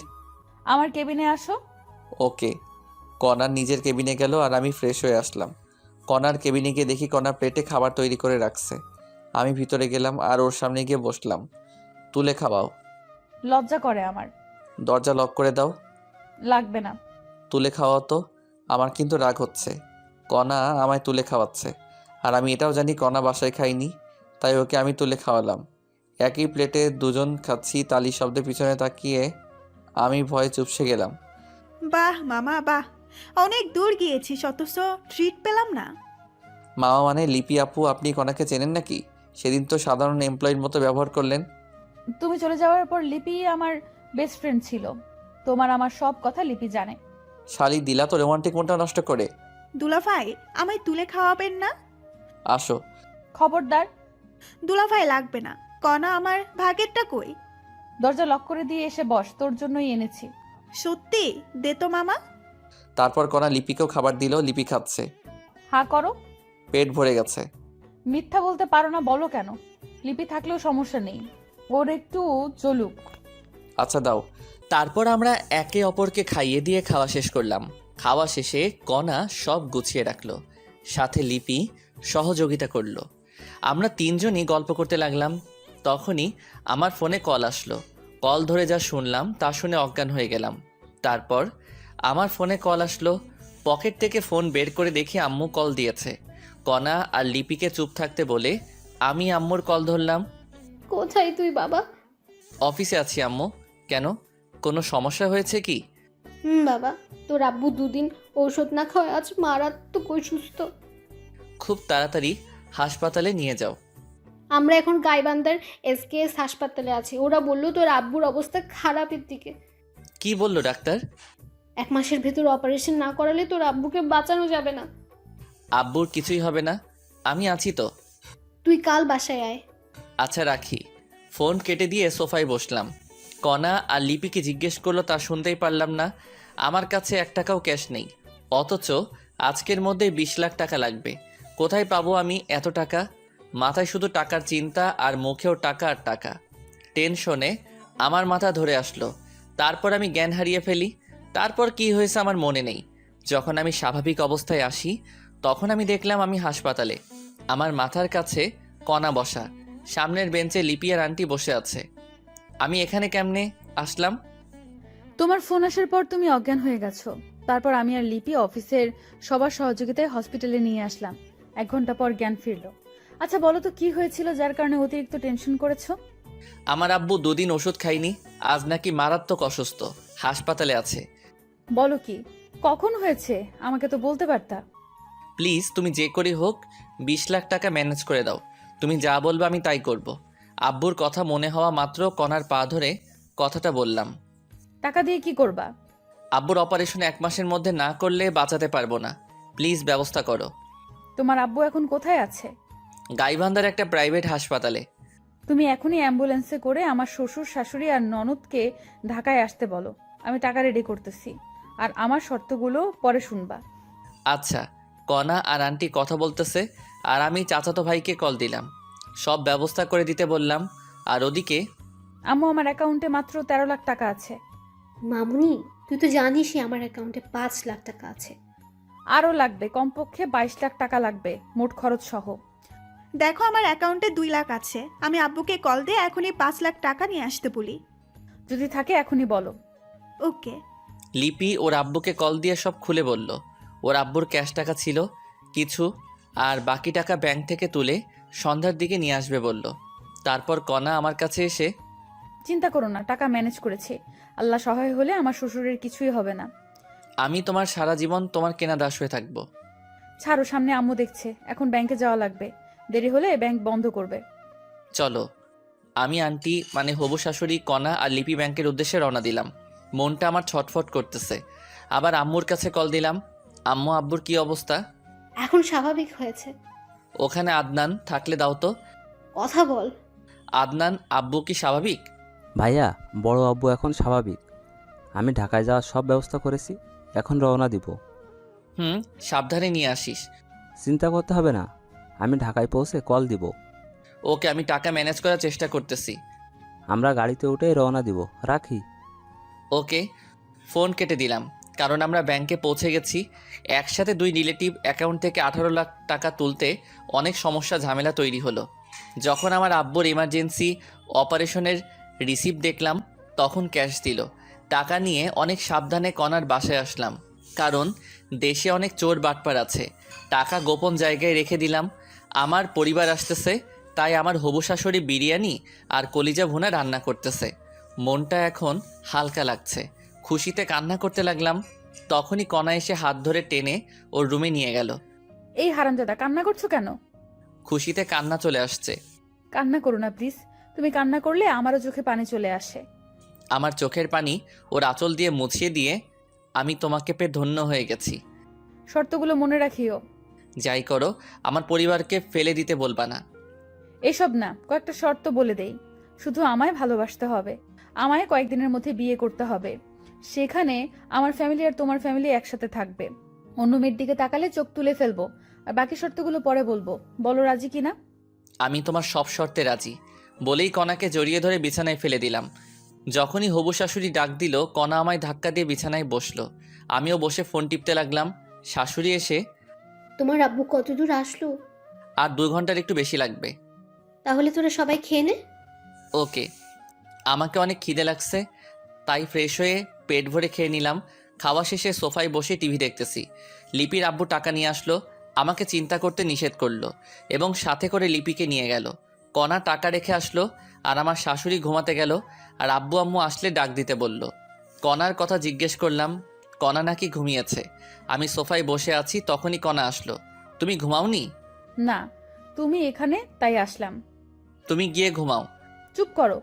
বলেই আমার কোলে মাথা রেখে শুয়ে পড়ল। জানো আমি কখনো ভাবিনি এমন হবে। আব্বু আম্মু আসলে ডাক দিবা আমায়। রাত 11টায় আমি কল পেয়ে গেট খুলে দিলাম। দেখি ওরা হাইসে করে এসেছে। হাইস কেন? ভাইয়া, অ্যাম্বুলেন্স ভালো না, তাই হাইস নিয়েছি। আচ্ছা, আব্বুকে ধরো, ভিতরে নিয়ে যাই। ওকে। তারপর আব্বুকে দোতলায় এনে গেস্ট রুমে শোয়ালাম। আব্বু সব দেখতে পারে কিন্তু কথা বলা আর হাঁটতে পারে না, আর এই কারণে ভিতরে কি জানি সমস্যা হয়েছে। আব্বুকে রুমে রেখে আসলাম, সাথে আম্মু আছে। আমার ছোট বোন আনহা গিয়ে কণাকে ডাক দিল। কণা আনহাকে চিনতে পেরে জড়িয়ে ধরে কান্না করতে লাগলো। আনহাও কান্না করতে লাগলো। যখন বুঝতে পারছে আম্মু আসছে, দৌড়ে আম্মুর কাছে গেল। মামুনি, ফারুক তোমার দেখা কেমন করে পেল? অনেক কাহিনী আম্মু। এখন বলো, আমাকে আগের মতো করে ছেলের বউ করবা না? তোমার আঙ্কেলের অবস্থা দেখছো কেমনে হয়? আম্মু, আমি অপারেশনের সব ব্যবস্থা করেছি। পরশুদিন সিঙ্গাপুরের উদ্দেশ্যে রওনা দিব। কাল সকালে টিকিট কনফার্ম করব। তুই আমার মা হয়ে গেলি মামুনি। আল্লাহ তোমাকে অনেক দিন বাঁচিয়ে রাখুক। কণাকে টেনে নিয়ে কপালে চুমু খেয়ে, এখন চলো, খেতে হবে। তবে আব্বুকে একটু খাইয়ে ওষুধ খাইয়ে দাও। ওকে গাড়িতে খাইয়েছি, ওষুধও খাইয়েছি, এখন খাওয়ালে সমস্যা হবে। ও এখন ঘুমাবে। চলো, খাবে তুমি? তারপর আম্মু, আনহা আর আদনান ফ্রেশ হয়ে এলো। আন্টি মানে হবু শাশুড়ি পরিবেশন করলো আর ওরা সবাই খেয়ে নিল। খাওয়া শেষে সবাই একখানে বসলাম। সেখানে টিকিট কয়টা কাটবো? 4টা টিকিট কেটে রাখো। ওকে, কিন্তু কে কে যাবে? আম্মু যাবে, আব্বুর সেবা করতে হবে, সেগুলো আমরা পারবো না। আমি যাব, তুমি যাবে আর আব্বু। ওকে, কাল সকালে। এখন সবাই ঘুমিয়ে পড়ো। ওকে। 4টা রুম কিন্তু বেড 3টা। একটায় আব্বু আম্মু, আরেকটায় কণা, শাশুড়ি আর আনহা, আর আরেকটায় আমি আর আদনান ঘুমিয়ে পড়লাম। পরের দিন উঠলাম কণার ডাকে, উঠে নাস্তা করলাম। নাস্তা করে অনলাইনে টিকিট কাটার জন্য রওনা দিলাম। টিকিট কনফার্ম করে টিকিটের রিসিভের ফটোকপি নিলাম। এটা দেখালেই টিকিট দিয়ে দিবে। আব্বুকে নিয়ে আমি আর কণা বাংলাদেশের নাম করা বেসরকারি হাসপাতালে গেলাম। ডাক্তার কণার পরিচিত হওয়ার সুবাদে সিরিয়াল খুব তাড়াতাড়ি পেয়ে গেলাম। ডাক্তার অনেক সতর্কভাবে আব্বুর চেক আপ করলো। আব্বুর শরীর এখন কেমন আর আব্বুর শরীর কোন ধরনের অপারেশন সহ্য করতে পারবে সে অনুযায়ী একটা রিসিপ্ট তৈরি করলো। সেদিন আরও কিছু কাজ করলাম। দিনটি কেমনে কেটে গেল বুঝতেই পারলাম না। পরের দিন আবার সেই হাসপাতালে গেলাম। এই হাসপাতালের মাধ্যমে আমরা সিঙ্গাপুর যাব, আর ওখানে যা কাজ করা লাগবে সব এই ডাক্তাররাই করবে। আমরা সকাল 10টায় গেলাম হাসপাতালে। আবার রিসিপ্ট নিয়ে ব্যাংকে গিয়ে 20 লাখ টাকা ডোনেট করলাম। টাকা ডোনেট করার পর রিসিপ্ট নিয়ে বাসায় আসলাম। আমাদের বিকেল 4টায় ফ্লাইট, তাই আমরা রেডি হলাম। টিকিট অবশ্য কাটা ছিল আমাদের। আমরা রওনা দিলাম দুপুর 2টায়। যথাসময়ে প্লেন উড়াল দিল। দীর্ঘ 6 ঘন্টা পর আমরা সিঙ্গাপুরের মাটিতে পা রাখলাম। আমরা সরাসরি হাসপাতালে চলে গেলাম। আমাদের কাছ থেকে রিসিপ্ট জমা নিল এবং আব্বুকে ভিতরে নিয়ে গেল। কিছুক্ষণ পর এসে অভিভাবক অর্থাৎ সাদা স্ট্যাম্পে আমার স্বাক্ষর নিল। স্বাক্ষর করা শেষে ওরা চলে গেল। অপারেশন শুরু হলো। আমরা বাইরে দাঁড়িয়ে আছি। আম্মু তো শুধু কান্নাই করছে, থামছেই না কিছুতেই। আমারও কান্না আসতেছে, কিন্তু আমায় শক্ত হয়ে থাকতে হবে। আমি যদি কান্না করি তাহলে আম্মুকে আটকানোই যাবে না। আমি শুধু মনে মনে আল্লাহর নাম নিচ্ছি। আম্মু কান্না করতে করতে ক্লান্ত হয়ে বেঞ্চের উপর ঘুমিয়ে পড়েছে। কণা আম্মুর মাথা নিজের কোলে রেখে বসে আছে, আর আমি অপারেশন থিয়েটারের দরজার সামনে দাঁড়িয়ে আছি। আমার চোখের কোণে পানি এসে গেছে। আব্বুর কিছু কথা আমার মনে উঠে গেল। যাই হোক, প্রায় 3 ঘন্টা পর একজন দরজা খুলল। খুলেই, কে আপনি? আমি রোগীর আত্মীয়। কেন? একটা ভালো খবর আছে। কি সেই খবর স্যার, বলেন একটু। অপারেশন সাকসেসফুল, রোগী সম্পূর্ণ বিপদমুক্ত ইনশাআল্লাহ। সত্যি আব্বুর কিছু হয়নি? এখন দেখা করতে পারবেন না, রোগীর জ্ঞান ফিরতে সময় লাগবে, কমপক্ষে 48 ঘন্টা। আর রোগীকে ঘুমের ইঞ্জেকশন দেওয়া আছে, ডিস্টার্ব করবেন না রোগীকে।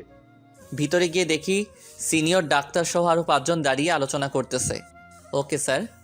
আর শোনো, তোমার আব্বু একটা হার্টে 10 দিনের মতো সময় নেবে, কিন্তু কণ্ঠস্বর ঠিক হয়েছে। জ্ঞান ফেরার 24 ঘন্টার ভেতরেই কথা বলতে পারবে ইনশাআল্লাহ। ও আচ্ছা স্যার। আমার চেম্বারে আসো, কিছু ওষুধ লিখে দিচ্ছি, 1 মাস খাওয়াতে হবে। ওকে চলেন। বিশেষ দ্রষ্টব্য, সব কথা ইংরেজি দিয়ে বলেছি আমরা। তারপর আমি ডাক্তারের কেবিনে গেলাম।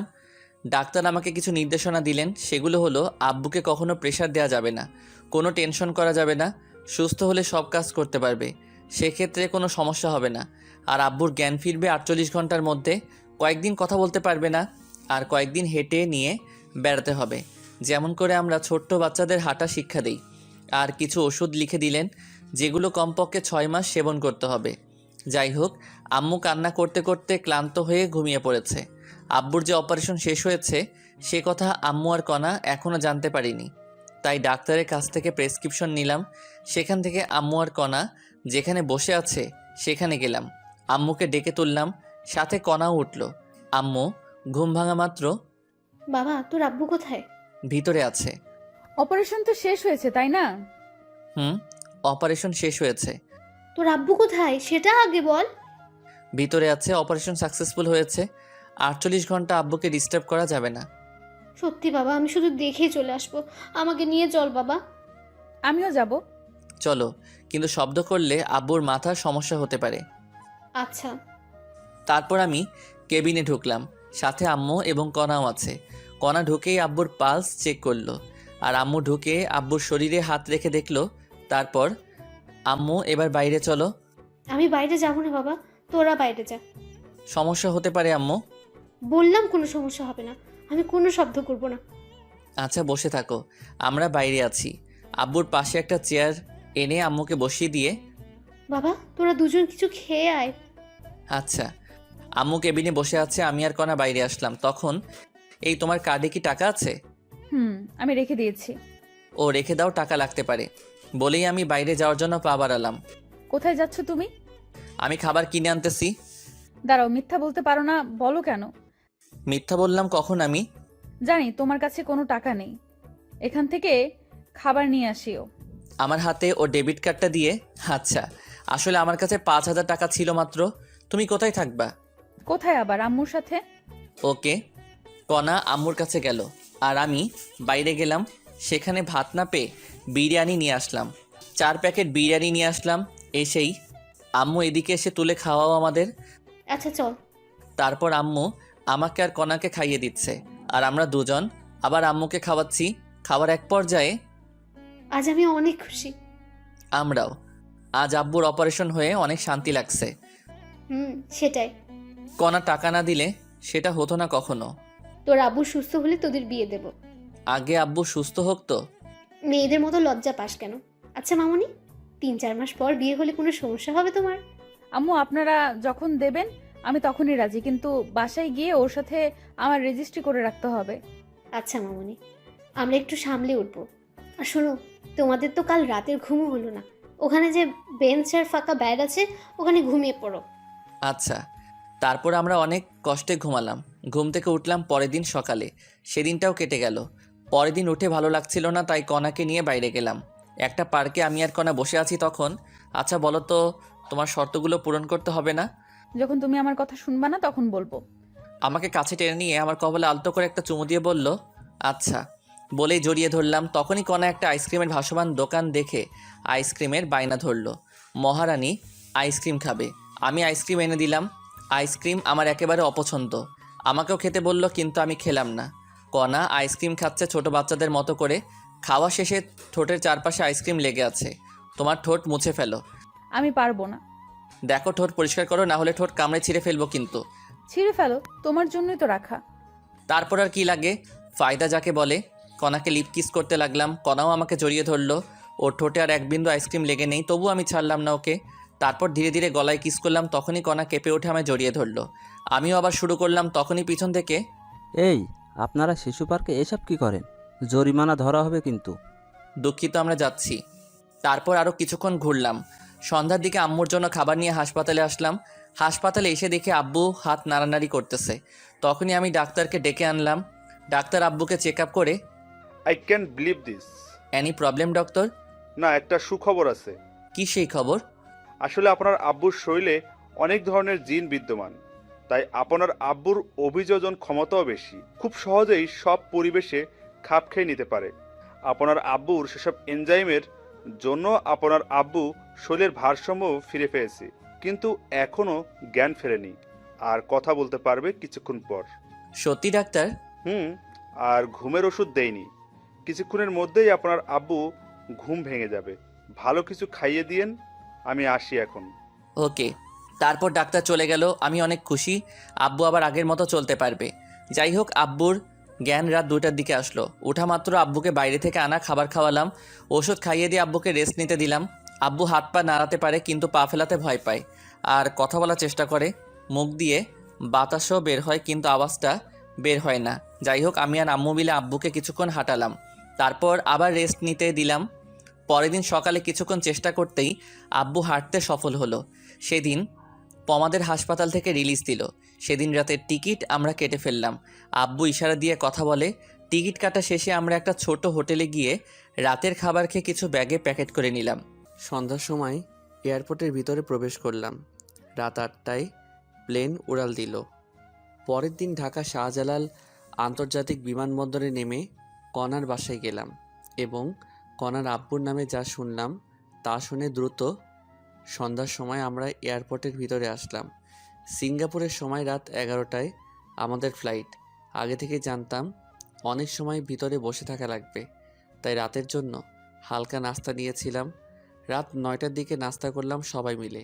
আমরা এয়ারপোর্টের ভিতরের সোফায় বসে আছি, তখনই ভাবলাম আব্বুকে একটু ধরে ধরে হাঁটিয়ে নেই।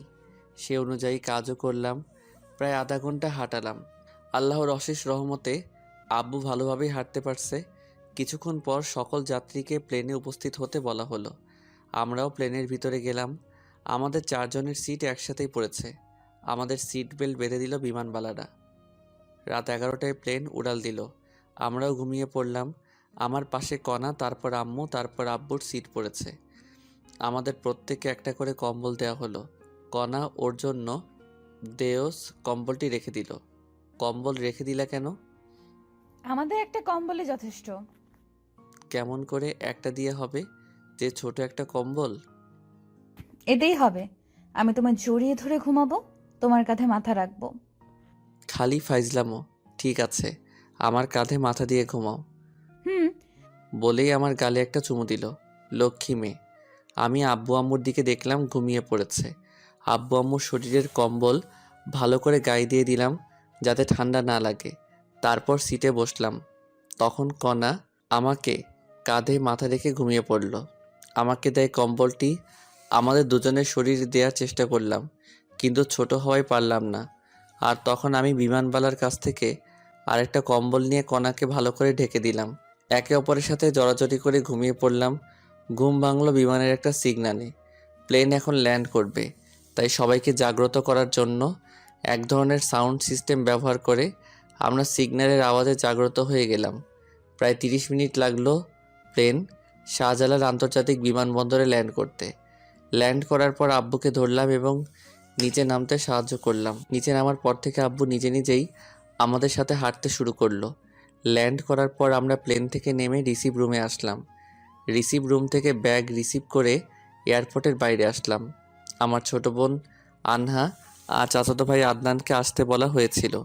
আমরা এয়ারপোর্টের বাইরে এসে দেখলাম ওরা দাঁড়িয়ে আছে। আনহা আব্বুকে দেখে দৌড়ে এসে কান্না শুরু করে দিল। আব্বুও নীরবে চোখের পানি ফেলতে লাগলো। আমি সান্ত্বনা দিয়ে একটা ট্যাক্সি নিয়ে আমরা সবাই কণার বাসায় আসলাম। আমি ব্যাগ নিয়ে আগেই দোতলায় গেলাম। বাসায় এসে কলিং বেল দিলাম। আমার আব্বুর বয়সী একজন পুরুষ দরজা খুলে দিল। কে আপনি? এই বাসায় কি চাই? সরি, আপনাকে তো চিনলাম না। আমি এই বাসার মালিক। আমার শাশুড়িকে ভয় দেখিয়ে বাড়ি দখল। বাবা, তুমি এতদিন কোথায় ছিলে? বাবা মানে এই লোককে? উনি আমার বাবা। ভেতরে আসো। আর বিআই বেআইন আপনারাও আসেন। চলেন বেয়াই। তারপর আমরা সবাই সোফায় গিয়ে বসলাম। তখন আব্বু, তুমি এই 2 বছর কোথায় ছিলে? কিছু কাজ ছিল মামনি। আর কোথাও তোমার যাওয়া হচ্ছে না? তোমার আর কোথাও যাব না, অবসর নিয়েই তবে এসেছি। ভাই সাহেব, আপনি কি কাজ করতেন? হঠাৎ 2 বছর খোঁজ ছিল না আপনার? বিআইন, আমি একজন কমিশনার ছিলাম। আমাদের দেশে মাদকের ব্যবহার অধিক ছিল আর আমি ট্রেনিংয়ে মেডেল জিতেছিলাম, তাই সরকার আমায় ডেকে পাঠায়। তারপর আমাদের একটা মিটিং হয়। সেই মিটিংয়ে 60 সদস্য বিশিষ্ট একটা দল তৈরি করি। এদের মূল কাজ মাদকের গডফাদারকে ধরা। আমরা এই কাজের মিশনের জন্য উঠে পড়ে লেগে পড়ি। বাসায় থাকলে সমস্যা হতো, তাই আমি কাউকে না জানিয়ে পালিয়ে যাই। মিশন ছিল জীবন মরণের। ধরা পড়লেই মৃত্যু নিশ্চিত। আমরা দেশের ভিতরে এবং বাইরে 2 বছর নিরস প্রচেষ্টার পর 7 দিন আগেই ওই সন্ত্রাসীকে ধরিয়ে দেই এবং আবার মেডেল পাই। সেদিনেই চাকরির অবসরের আবেদন করি। অফিসাররা সবাই অবাক হয়েছিল এবং তারা আমাকে চাকরিতে জোর করে রাখতে চেয়েছিল, কিন্তু পারিনি। আমি পরশুদিন বাসায় এসে সব শুনলাম বিয়ানের নাকি অপারেশন হচ্ছে। আপনার মেয়ে টাকা দিয়েছিল, আমাদের তো অপারেশন করার সামর্থ্য ছিল না। বেআইন, আমার যা কিছু আছে সব কণা মামুনির, আর আমার মেয়ে আপনার বাড়ির বউ। আর এসব কথা বাদ দেন, এখন বেআইনের কী অবস্থা? হাঁটতে পারতেছে, কিন্তু কথা বলতে পারতেছে না। মুখ দিয়ে বাতাস বের হয়। ডাক্তার বলছে 1 সপ্তাহের মধ্যে কথা বলতে পারবে। আল্লাহ যেন তাড়াতাড়ি সুস্থ করে দেন। আচ্ছা ভাই, কণা আর ফারুকের সম্পর্ক নিয়ে আপনার মন খারাপ হয়নি? বেআইন, কণা আগে রিলেশন করতো আপনার ছেলের সাথে। আমি জানতাম রিলেশন করে, কিন্তু আপনার ছেলেকে দেখিনি। পরে যখন ওদের ব্রেকআপ হয়েছে এবং আমার মেয়ে বাইরে চলে যায়, মেয়ে আমাকে বুঝতে দেয়নি। তারপর আমি মিশনে গিয়েছিলাম। বাসায় এসে জানতে পারলাম ব্যাপারটা। প্রথমে রাগ হয়েছিল, কিন্তু পরে সব শোনার পর অনেক খুশি লাগতেছে। ভাই, আপনার মেয়েকে আমি অনেক পছন্দ করি। তাই ফারুক যখন ওদের ব্রেকআপের কথা বললো, তখন ওর সাথে অনেক রাগারাগি করেছি, কিন্তু সব কিছু বিবেচনা করে মেনে নিতে হয়েছে। অনেক ভালো লাগলো বেআইন।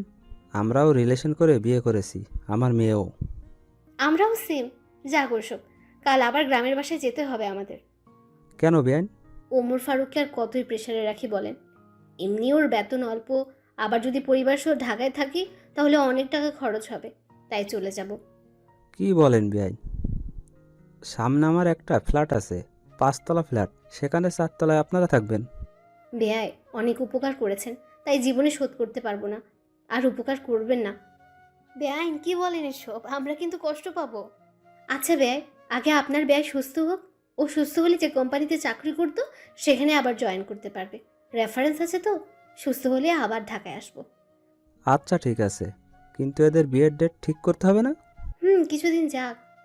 তবুও কদিন পর? 6 মাস পর। কি বলো তুমি? আচ্ছা ঠিক আছে, এখন চলেন, সকালের খাবার খেতে হবে। আব্বু, প্রচুর খিদে লাগছে, আর আমরা খেয়েই ঘুমাবো। ঘুম হয়নি রাতে। হারামজাদি আমার কাঁধে মাথা রেখে আরামসে ঘুমিয়েছে আর এখন চাপা মারতেছে। সবাই ফ্রেশ হয়ে এসে টেবিলে বসো। আমি দেখি কনার আম্মুর রান্না কত দূর। তারপর আম্মু আর আব্বু গেস্ট রুমে গেল, সাথে আদনান আর আনাহাও। আর কণা আমাকে টেনে ওর রুমে নিয়ে গেল। আমি যেই রুমে ঢুকেছি সাথে সাথে কণা দরজা লাগিয়ে দিল। এই কি করো? তোমার কমিশনার বাপ আমার গুটলি ফাটাই দিবে। কিছুই বলবেন, এখন যাও, ফ্রেশ হও আগে। ওকে। তারপর আমি বাথরুমে ঢুকলাম। 10 মিনিট পর একদম ফ্রেশ হয়ে বের হলাম। বের হয়ে দেখি কণা আগের কাপড় পরিবর্তন করে শাড়ি পরার বৃথা চেষ্টা করতেছে। আমি বাথরুম থেকে বের হয়েছি, কণা বুঝতে পারিনি। আমি হালকা কাশি দিলাম, সাথে সাথে কণা পিছনে ফিরে দেখলো আমি তো আবার ক্রাশ খেলাম। হালকা মেকআপ করেছে। উফ, অসাধারণ লাগছে কণাকে। তখনই কুত্তা, এমন করে কি দেখো? এখানে আসো। বলে ওর কাছে এসে আবার মন ভরে দেখতে লাগলাম। আমাকে শাড়ি পরিয়ে দাও। আচ্ছা। তারপর আমি কণার শাড়ির কুচি ধরলাম। ধবধবে পেট, নাভির 2 ইঞ্চি উপরে একটা তিল। আমি নিজেকে কন্ট্রোল করার চেষ্টা করতেছি, আর কণা সেটা বুঝতে পেরেছে। কণা আমার কাঁধে হাত রেখে আছে। আমি কুচি সুন্দরভাবে গুছিয়ে কোমরে গুজলাম। তখনই কণা আমার হাত চেপে ধরলো এবং মাথা পেটের সাথে চেপে ধরলো। আমি নিজেকে আর ধরে রাখতে পারলাম না। কণার মাথা শক্ত করে ধরে লিপ কিস করা শুরু করলাম। কণাও আর কন্ট্রোল করতে পারলো না, সেও রেসপন্স করা শুরু করলো। টানা কিস করতে করতে কণাকে কোলে করে বিছানায় নিয়ে গেলাম। বিছানায় ফেলে আবার কিস করা শুরু করলাম। তারপর গলায় কিস করতে লাগলাম। তখনই এই কুত্তা, আমাকে কি বিয়ের আগেই প্রেগন্যান্ট করতে চাও নাকি? ও শিট, সরি, আমি ব্যাপারটা বুঝতে পারিনি। দোষ আমার। আমি ইচ্ছে করেই তোমায় শাড়ি পরিয়ে দিতে বলেছি। আমি জানতাম তুমি ঠিক থাকতে পারবে না। তবে রে। হাও, হারামি, বাইরে চলো। চলো। আরে মুখ তো মুছে ফেলো, মুখে লিপস্টিক লেগে আছে। বলেই বাইরে চলে গেল। কি বলো? বলেই আয়নার সামনে গিয়ে দেখি সত্যি সত্যি লিপস্টিক লেগে আছে। তারপর আমি ভালো করে মুখ ধুয়ে বাইরে আসলাম। বাইরে এসে দেখি সবাই আমার জন্য টেবিলে অপেক্ষা করে বসে আছে। সামনে গিয়ে দেখি কণার পাশে টেবিলটাই মাত্র ফাঁকা আছে। খিদেও লাগছে, তাই আমিও বসলাম টেবিলে। হবু শাশুড়ি খাবার সার্ভ করলো, আর আমি কোনো দিকে না তাকিয়ে খাওয়া শুরু করলাম। তখন নিচ থেকে সুরসুরি লাগলো। আমি বিড়াল মনে করে নিচে তাকালাম, দেখি নিচে কিছুই নেই। মাথা তুলে দেখি আমার প্লেটেও কিছুই নেই। আমার প্লেটের মাংস কে জানি তুলে নিয়েছে। কণার মুখের দিকে তাকালাম, দেখি কণা মুচকি মুচকি হাসতেছে। আমিও বুঝতে পারলাম গন্ডগোলটা কোথায়। খাওয়াই হলো না আমার। সামনে তাকিয়ে দেখি সবার খাওয়া শেষ। লজ্জায় আবার চাইতেও পারছি না, তাই পেটে ক্ষুধা নিয়ে হাত ধুয়ে উঠে আসলাম। কণাও উঠে ওর আম্মুর কাছে গেল। আমি আম্মুকে বলে কণাকে না জানিয়ে আমার ভাড়া বাসায় চলে গেলাম। যাওয়ার সময় সাথে করে বিরিয়ানি নিয়ে গেছিলাম। সেগুলো খেয়ে ফোন বন্ধ করে চার্জে দিয়ে 11টার সময় দিলাম ঘুম। ঘুম থেকে উঠলাম বিকেল 4টায়। উঠে ফ্রেশ হয়ে ফোন অন করলাম। ফোন অন করে আমি অবাক হয়ে গেলাম। মিস কল অ্যালার্ট চালু করা আছে, দেখি 250টা মিস কল আর 119টা মেসেজ। কল এসেছে আম্মু, কণা, আদনান শাশুড়ির ফোন থেকে, আর মেসেজ এসেছে আদনানের ফোন থেকে 10টার মতো। বাকিগুলো কণা দিয়েছে। সবগুলো মেসেজ হলো আমি কোথায় আছি, তাড়াতাড়ি যেন বাসায় যাই, এসব নিয়ে। যাই হোক, এসব দেখে ভাবলাম কল দেই। দেখলাম ফোনে টাকা নেই, তাই বিকাশ অ্যাপস থেকে টাকা লোড দেওয়ার জন্য ডাটা অন করলাম। সাথে সাথেই দেখি মেসেঞ্জার, হোয়াটসঅ্যাপ, টেলিগ্রাম সবখানে কণার মেসেজ। টাকা লোড দিয়ে কল দিলাম কণার কাছে। কল দেওয়া মাত্র কল ধরলো, মনে হয় তার জন্য বসেছিল। কি করো? জানোয়ার, কোথায় তুই? রেগে আছো খুব? তাই বলবো না। রাখবে না। তোমার ফোন বন্ধ কেন? হ্যাঁ, অবু স্বামীর সাথে কেউ এভাবে কথা বলে? ঘন্টা, এবার বলো কোথায় তুমি এখন? ঘুম হয়নি তো, তাই যে বাসায় থাকতাম সেখানে এসে ফোনটা চার্জে দিয়ে ঘুমিয়েছিলাম। লোকেশন দাও, আমি যাচ্ছি। পাগল নাকি? তোমার সতীন তোমার সাথে মারামারি করার জন্য বসে আছে। দেখো, তুমি জানো আমার রাগ কেমন। রাগিও না আমায়। ওকে, জায়গায় আসো। ওকে। আমি ফোন কেটে দিয়ে বিছানায় বসে ফেসবুকে নোটিফিকেশন চেক করতেছি। তখনই কণার আইডি সামনে আসলো। দেখলাম রিলেশনশিপ স্ট্যাটাস দিয়ে, relationship with MD Omar Faruk. আমি দেখে মুচকি আসলাম। পাগলি একটা, আমায় অনেক ভালোবাসে। জীবনে কিছু না পেলেও মনের মতো মা বাবা আর জীবনসঙ্গী পেলাম। আল্লাহর কাছে লাখ লাখ শুক্রিয়া। তারপর ফেসবুকের ভিডিও দেখতে লাগলাম। প্রায় 30 মিনিট আমার ফোনে কণার ফোন নাম্বার থেকে কল আসলো। কল ধরলাম, তখন কণা আমায় আমার দেওয়া ঠিকানায় যেতে বলল। আমি গিয়ে ওকে নিয়ে আসলাম। রুমের মধ্যে ঢুকা মাত্র কণা এসে ঠাস করে আমার গালে একটা চড় মারলো। চড় মারার পরই আমায় জড়িয়ে ধরে কান্না করতে লাগলো। আমিও জড়িয়ে ধরে, নিজেই থাপ্পড় মারলে আবার নিজেই কান্না করছো কেন? চুপ করো। তুমি যে বাসায় আসছো আমায় বলে আসতা। আমি মনে করেছি টেবিলে তোমার খাবার মেরে দিয়েছি, এই জন্য তুমি রাগ করে বাসায় এসেছো। আমি অনেক কান্না করেছি। আমি তো আম্মুকে বলেই আসলাম। তুমি নাকি বলেছো বাইরে যাচ্ছ, কিন্তু এতক্ষণ লাগে নাকি? তাই চিন্তা হচ্ছিল আমার। না বলে আসার জন্য দুঃখিত। হয়েছে, তোমার জন্য খাবার নিয়ে এসেছি। আচ্ছা, তুমি খাইয়ে দাও। পাবো না। তাহলে আমার খিদে নেই। আচ্ছা শয়তান, আসো। তারপর কণা আমায় খাইয়ে দিতে লাগলো, আবার আমি ওকে খাওয়াচ্ছি। তখনই আমাদের বাসার মালিক আসলো। বাসার মালিকের সাথে আমার সম্পর্ক ভালো। বাড়িওয়ালা এসে, কি ফারুক, কি খবর তোমার? দুদিন থেকে দেখাই যাচ্ছে না, ঘটনা কি?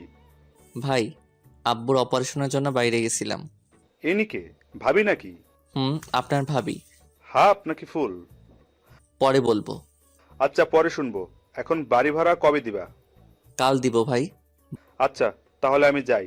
বাড়িওয়ালা চলে গেল। কণা আমায় রেডি হতে বলল। আমি তৈরি হয়ে নিলাম।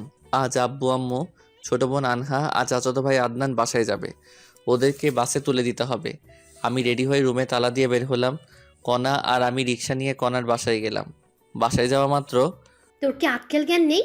তুই বাইরে গেছিস, কণাকে বলা লাগবে না? তোমাকে তো বললাম আম্মু। তুই বলেছিস তুই বাইরে যাচ্ছিস, কিন্তু তুই যে তোর মেসেজ যাবি সেটা তো বলিসনি। আর তোর ফোন বন্ধ ছিল, তাই কণা কান্নাকাটি করে অবস্থা খারাপ করেছিল। বাদ দাও, তোমরা রেডি হয়েছো? প্রায়। বাস কয়টায়? রাত 9টায়। এখন 6:30 বাজে। তাহলে সমস্যা নেই। খেয়েছো তোমরা? তোর জন্যই বসে আছি। চলো। সন্ধ্যা 7টার দিকে সবাই মিলে একসাথে বসে খেলাম। খাওয়া শেষে সবাই কণার আব্বু আম্মুর কাছ থেকে বিদায় নিয়ে রওনা দিলাম। আমি আব্বু আম্মু ভাই বোনদের গাড়িতে তুলে দিয়ে কণার বাসায় রেখে মেসে যাব। যাই হোক, স্টেশনে গিয়ে বসে আছি। কণা, আম্মু আর আনহান গল্প করতেছে।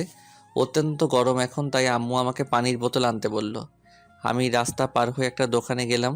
দোকানে প্রচুর ভিড়, তাই দাঁড়িয়ে আছি। আর ওদিকে, আম্মু, তুমি আবার কবে আসবা? তোর শ্বশুর সুস্থ হলে। আম্মু, আমরা কিন্তু এখনো আলাদা বাসায় থাকতে পারি। আমি আর আপনার ছেলে চাকরি করি কেন? কিছুদিন যাক, তারপর। তাড়াতাড়ি আসো। তোমরা আর আমার এই ননদকেও ভালো স্কুলে ভর্তি করাতে হবে। পরে সেটা ভাবি। আমার পরীক্ষা সব কমপ্লিট। 6 মাস পর পরীক্ষা। সত্যি? তাহলে আমি তোমার পরীক্ষার আগে যাব ওখানে। আচ্ছা ভাবি, আসিও, অনেক মজা হবে। যাই হোক, ওরা এমন আরও কথা বলতেছে। আর এদিকে আমি পানির বোতল কিনে রাস্তা পার হচ্ছি। তখনই প্রায় 2 বছর পর চিরচেনা আব্বুর কণ্ঠস্বর শুনতে পেয়ে দৌড় দিলাম। আমি তো শকড হয়ে গেলাম, আবার অনেক খুশি লাগতেছে। কিন্তু আব্বু কি জানি ইশারা করতেছে আর বলতেছে, আরে পাগল ছেলে, সামনে দেখো। বলেই আব্বু আমার কাছে দৌড়ে আসতেছে। আমি সামনে তাকিয়ে দেখি বিশাল দূরে একটা সিএনজি 60 কিলোমিটার/আওয়ার বেগে ছুটে আসতেছে। সিএনজি এর গতি দেখে আমি ভয়ে কি করব ভেবে পাচ্ছি না। আমার ব্রেন কাজ করা বন্ধ করে দিয়েছে। আমি আমার মৃত্যু দেখতে পারতেছি। আমি ভয়ে চোখ বন্ধ করলাম। তখন আমার মনে হলো আমায় কেউ আচমকা টান দিল। আমি বুঝতে পারলাম আমি কোথাও পড়ে গিয়েছি, কিন্তু আমার শরীরে মনে হয় শক্তি নেই। কেউ একজন আমায় ধাক্কাচ্ছে। তখনই আমার চিন্তা শক্তি কাজ করা শুরু করে দিল। আমি চোখ খুললাম। খোলা মাত্র, বাবা, তোর কিছু হয়নি তো? কিছু হয়নি তো মনে হয়। চারপাশ দেখে আসবি না? ভুল হয়েছে, এবার চলো। চল। আম্মুকে বলিও না, আবার চিন্তা করবে। আচ্ছা। তারপর আমি আমার শরীরের ধুলা ঝেড়ে ফেলে দিলাম। তারপর আব্বু আর আমি, আম্মু, কণা আর আনহাদের কাছে আসলাম। আব্বু যখন এসে সবার সামনে কথা বলল, সবাই আনন্দে হই দিয়ে উঠল। আর আম্মু তো খুশিতে কান্না কান্না করতে লাগলো। তখনই, এই একসাথে এত খুশি কোথায় রাখি? তুমি যাও বাবার কর্ণফুলের রস নিয়ে আসো। ওকে যাচ্ছি বলেই যেতে লাগলাম। কোথায় যাচ্ছিস? ফলের রস নিয়ে আসি। লাগবে না। আব্বু নিয়ে আসুক না। আরে ফারুক কোথাও যাবে না। জানো কি হয়েছিল একটু আগে? কি হয়েছিল আব্বু? কিছু হয়নি বলেই আব্বুর মুখ চেপে ধরলাম। আসলে তারপর সব খুলে বলল। আরে চিন্তা করো না তো, কিছু হয়নি তো। হলে আর কি হতো, মরে যেতাম। কান্না করার মতো কেউ নেই। চলো তো একটু ওয়াশরুমে যাব। চলো। তারপর আম্মুকে চুপ করে থাকতে বললাম। আব্বু আমার আম্মুকে সান্ত্বনা দিচ্ছে, আর আমি কণাকে নিয়ে বাস কাউন্টারের ওয়াশরুমে ঢুকলাম। কণা ভিতরে ঢুকে উকি দিয়ে কি জানি দেখলো। তারপর হঠাৎ দরজা বন্ধ করে দিয়ে আমার শার্টের কলার ধরলো। তখন, এই কি করছো? তুই কি বললি কিছুক্ষণ আগে? কি বলছি আমি? কি বললি তুই মরে যাবি? তোর কিছু হলে আমি কি নিয়ে বাঁচবো বল? সরি, আর বলবো না। সাবধানে দেখে শুনে বের হবা না তুমি? তোমার কিছু হলে আমি কি নিয়ে বাঁচবো? কলার ছেড়ে দিয়ে আমায় জড়িয়ে ধরে কান্না করতে করতে কথাগুলো বলল। তোমার আর আম্মুর দোয়া আর আল্লাহর রহমত থাকলে আমার কিছু হবে না। সবসময় তোমার জন্য দোয়া করি আমি। এবার কিস করো। তাই তো, তোমায় অনেক ভালোবাসি। কচু বাসো, তাই তো আমার কথা চিন্তাও করো না, শুধু বাজে কথা বলো। মৃত্যু ছাড়া আমি তোমায় ছেড়ে কোথাও যাব না। জানো না, জানো আমার না খুব কান্না আসছিল যখন তুমি এই কথাগুলো বলছিলে। মনে হচ্ছিল ধরে থাপ্পড় মারি আর বলি তোমায় অনেক ভালোবাসি। ওসব আমি ইচ্ছা করেই বলেছি। দেখলাম তুমি আমায় কেমন ভালোবাসো। এবার চলো বাইরে যাব, না হলে অনেক খারাপ ভাববে। চলো। তারপর আমি আর কণা সবার কাছে আসলাম। কিছুক্ষণ পর বাস আসলো। আমি সবাইকে বাসে তুলে দিলাম। সবার জন্য হালকা খাবার কিনে দিলাম। বাস যতক্ষণ ছিল ততক্ষণ দাঁড়িয়েছিলাম। তারপর আমি আর কণা সিএনজি নিয়ে বাসায় আসলাম। কণাকে বাসায় নামিয়ে দিয়ে আমি আবার আমার ভাড়া বাসায় চলে গেলাম। আমি আজ অনেক হেঁটেছি এবং কাজও করেছি, তাই অনেক ক্লান্ত থাকায় ঘুমিয়ে পড়লাম। ঘুম ভাঙল কণার ফোনে। কল ধরেই দিলা তো ঘুমের 69 বাজাই। আইসে আমার জমিদার সাহেব, উঠে তাড়াতাড়ি অফিস আসো। আচ্ছা যাবনে। আচ্ছা, আমি যাবার সময় তোমায় নিয়ে যাব। লাগবে না ম্যাম, আমারই ডিউটি আপনার বাসায়। ফারুক সাহেব তাড়াতাড়ি আসেন। আচ্ছা ম্যাম। কল কেটে দিয়ে ফোনে দেখলাম 7:48 বাজে। আমার অফিস 9টায়। কণার বাসায় যাওয়া লাগবে 8:30-এ। বেশি সময় নেই হাতে, তাই বিছানা থেকে উঠে বিছানার কিছু না গুছিয়েই ফ্রেশ হলাম। তারপর রেডি হয়েই কণার বাসায় গেলাম। তবুও 10 মিনিট লেট করেছি। কণার বাসায় ঢুকলাম। জামাই না হতেই আমায় এখন থেকে জামাই আদর করতেছে। যাই হোক, খাওয়া শেষে কণা লাঞ্চ পার্টিতে প্যাক করে নিল। তারপর আমরা দুজনে অফিসের উদ্দেশ্যে রওনা দিলাম। অফিসে ঢোকার পর আমি আমার কেবিনে গেলাম। কিছুক্ষণ পর সবাই আসলো। তখন কণা সবাইকে ডাকলো। সবাই মিটিং রুমে গেল, সাথে আমিও মিটিং রুমে। শোনেন, আপনারা আমাদের অফিসের অনেক লোকসান হচ্ছে। ম্যাম, আমরা তো ঠিকভাবে কাজ করছি, সর্বোচ্চ দিয়ে কাজ করি। সবাই তো করে না। ম্যাম, এই অফিসের ক্ষতি হলে অফিস বিক্রি করে দেবে, তখন আমরা কোথায় যাব? আর গেলেও হয়তোবা এমন বস পাবো না। আর এই অফিসে আমাদের সব সময় ছাড় দিয়েছে। অফিসের লোকসানের সময় আমরা কাজ করে তা পুষিয়ে দিব। সাবাস, আপনারা সবাই এরকম মানসিকতা নিয়েই কাজ করবেন। আমরা তাই করব ম্যাম। আরেকটা কথা, এ আমার ভালোবাসা এবং হবু স্বামী। সব মেয়েই ওকে দুলাভাই না হলে ভাইয়া বলে ডাকবা। আমাকে ওর কাছে এনে হাত ধরে বলল। ম্যাম খাওয়া দেন। আচ্ছা, আজ দিব। তারপর মিটিং শেষ করে দিল। কণা সবাইকে খাওয়ালো। তারপর আবার কাজ করতে লাগলাম। অনেক দিন আসতে পারিনি, অনেক কাজ পড়ে আছে। কাজ করতে করতে দুপুর হয়ে গেল। লাঞ্চের সময় কণা ডাকলো। কণার কেবিনে লাঞ্চ করলাম। লাঞ্চ শেষে আবার কাজ করতে লাগলাম। ছুটি হলে কণা আর আমি অফিসের গাড়ি নিয়ে একটু ঘুরে বেড়াই। তারপর কণার বাসায় গিয়ে রাতের খাবার খেয়ে বাসায় যাই। এভাবে চলে গেল 7 দিন। অফিসের কাজের প্রচুর চাপ, কোম্পানির লোকসান, সবাইকে দিয়ে তুলে নেওয়া হচ্ছে। এ মাস প্রায় শেষ হয়ে যাচ্ছে। মাসের আছে 5 দিন। অফিস যাওয়ার জন্য বের হয়েছি, তখন মেসেঞ্জারে আমার গ্রামের এক বান্ধবীর কল পেলাম। কি রে ফারুক, কেমন আছিস? আলহামদুলিল্লাহ, তুই কেমন আছিস? দুলাভাই আর ভাগিনা কেমন আছে? ভালো ছিলাম, কিন্তু কয়েকদিন থেকে নেই রে মামা। কেন কেন কেন কোনো সমস্যা হয়েছে কি? তোর দুলাভাইয়ের হার্টের অপারেশন করা লাগবে। টাকা ম্যানেজ হয় নাই? সব কমপ্লিট। আর তুই তো জানিস আমরা পালিয়ে বিয়ে করেছি, এই জন্য কেউ মেনে নেয়নি। আর তোর দুলাভাইয়ের অসুস্থতার জন্য কোম্পানি থেকে লোন দিয়ে অপারেশন করাচ্ছে। খুব ভালো করেছিস। আমার কি কোনো হেল্প লাগবে? ঢাকায় আমার চেনা পরিচিত তুই আছিস, আর অপারেশনের সময় আমি মেয়ে মানুষ কেমনে দৌড়াদৌড়ি করব। তুই কি একটু 2 দিন সময় দিতে পারবি? আচ্ছা, কবে যাওয়া লাগবে? আজকে আয়, কাল তাহলে অপারেশন হবে। আচ্ছা, আমি আসতেছি। সীমার ফোন কেটে দিয়ে কণাকে টেক্সট করে জানিয়ে দিলাম আমি 2 দিন অফিসে যেতে পারবো না। আমার বন্ধু অসুস্থ, অপারেশন হবে, তাই হাসপাতালে যাব। আর আমাকে এই 2 দিন কল দিও না। আমি জানি কণা আর আমায় 2 দিন কল দিবে না। তারপর আমি ব্যাগ গুছিয়ে রওনা দিলাম সীমার বাসার উদ্দেশ্যে। এই ঢাকার জ্যাম পার করে পৌঁছালাম 11টার সময়। সীমার বাসায় ঢুকলাম, দেখি দুলাভাই ভালোই অসুস্থ হয়ে গেছে। দুলাভাইয়ের সাথে কথা বললাম। দুলাভাইয়ের কথা বলতে সমস্যা হয়। তারপর সীমার সাথে ভালো মন্দ কথা বলে বিকেলবেলায় হাসপাতালে ভর্তি করার সিদ্ধান্ত নিলাম। সীমার বাসায় লাঞ্চ করে দুলাভাইকে নিয়ে 2টোর দিকে ঢাকা মেডিকেল হাসপাতালে ভর্তি করালাম। বিভিন্ন পরীক্ষা করা হলো এবং ডাক্তার বললেন রাত 10টায় অপারেশন করা হবে। ব্যাংকে গিয়ে টাকা ডিপোজিট করেন। তারপর সীমা ডাক্তার তো টাকা জমা দিতে বলল। চল ব্যাংকে যাব। দুলাভাই একা থাকবে নাকি? তোর ভাগিনাকে রেখে যাই, বেশিক্ষণ লাগবে না তো। টাকা কোথায় আছে? আমার অ্যাকাউন্টে। চলো তাহলে। তারপর সীমা দুলাভাইয়ের কাছে গেল এবং সব খুলে বলল। দুলাভাই তার ছেলে আবু হানিফকে রেখে যেতে বলল। আবু হানিফকে রেখে আমরা দুজন হাসপাতাল থেকে বের হয়ে রিক্সা নিলাম। তারপর ইসলামী ব্যাংকে গেলাম। ব্যাংক থেকে টাকা তুলে আবার সোনালী ব্যাংকে গেলাম। সেখানে টাকা জমা দিয়ে হাসপাতালে আসলাম। আমাদের মোট 2 ঘন্টা সময় লেগেছে। একটু দেরি হলে আর টাকা জমা দিতে পারতাম না, কারণ ব্যাংক 5টার সময় বন্ধ করে দেয়। আমরা হাসপাতালে এসেছি 6টার সময়। একটু পর আজান দিবে।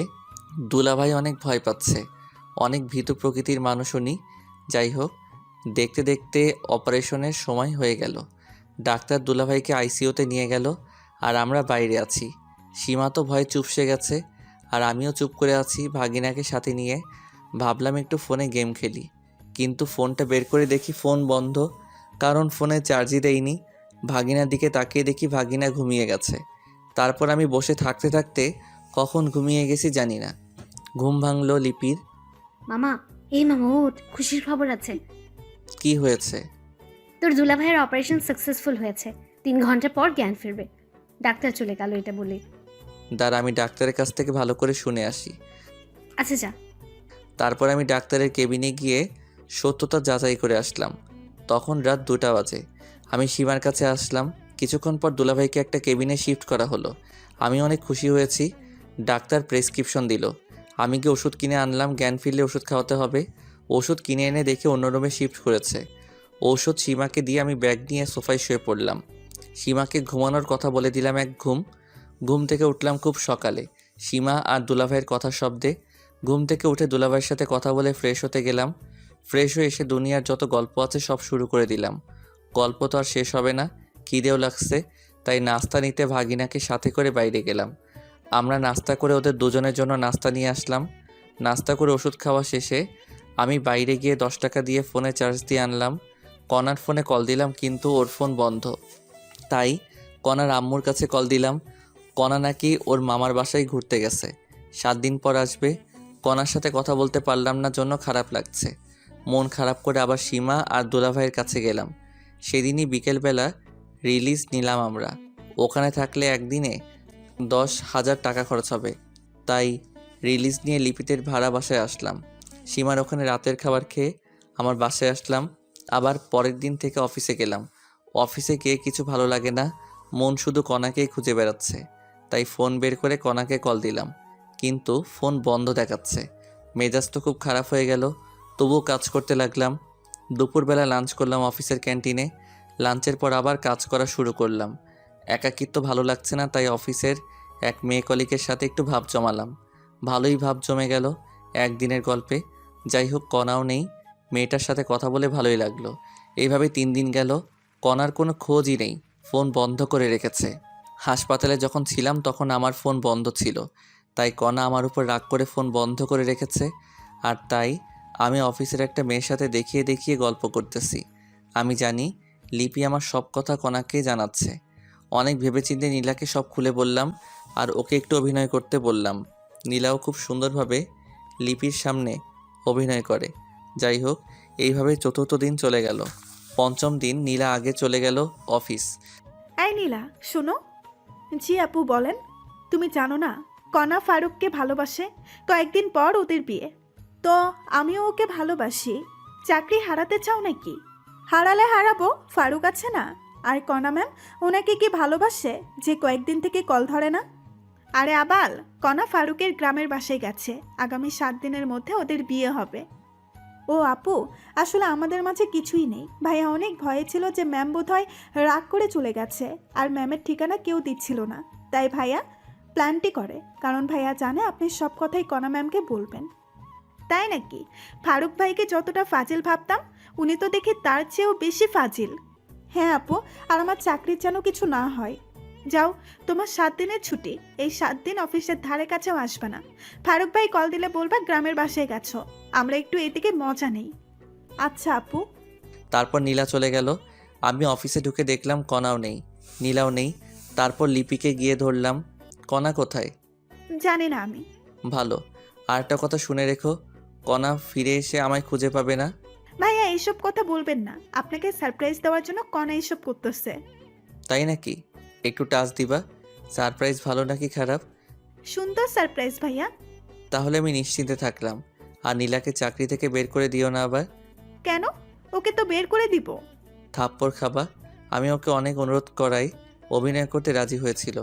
আর ওর বয়ফ্রেন্ড আছে। তোমার আপুর মতো সন্দেহ করো না আবার। হোক, আর আজ আমার সাথে লাঞ্চ করবেন। আমি মেয়েদের সাথে লাঞ্চ করি না।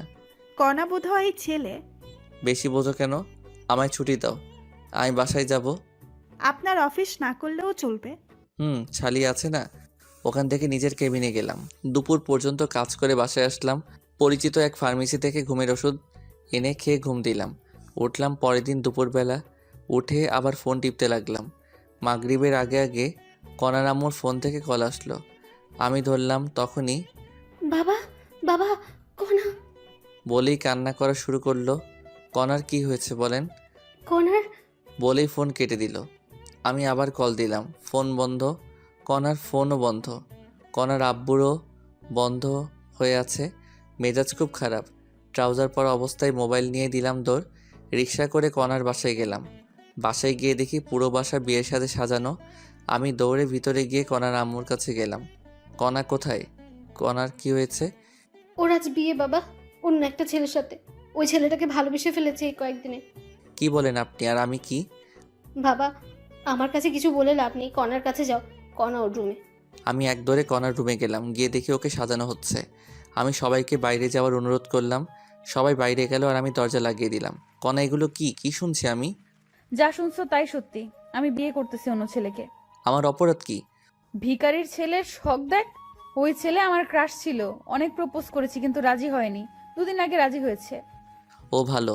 ম্যাম, আপনি সুখে থাকলে আমি খুশি। আর আপনার টাকা কিছুদিন গেলেই দিয়ে দিব। লাগবে না, তোদের পরিবারকে ওই টাকা দান করে দিলাম। ম্যাম, লাগবে না, আমি শোধ করে দিব। ভালো থাকবেন, সুখে থাকবেন, আর জীবনে দেখা হবে না আপনার সাথে। বলেই ওর দেয়া আংটি খুলে ওর হাতে দিয়ে রুমের দরজা খুলে কান্না করতে করতে সিঁড়ি দিয়ে নামলাম। নেমেই ফার্মেসিতে গিয়ে 4 পাতা ঘুমের ওষুধ সিস্টেম করে কিনে বাসায় গেলাম। সাথে 4 প্যাকেট সিগারেটও নিলাম। বাসায় গিয়ে শুয়ে পড়লাম। কি করব ভেবে পাচ্ছি না।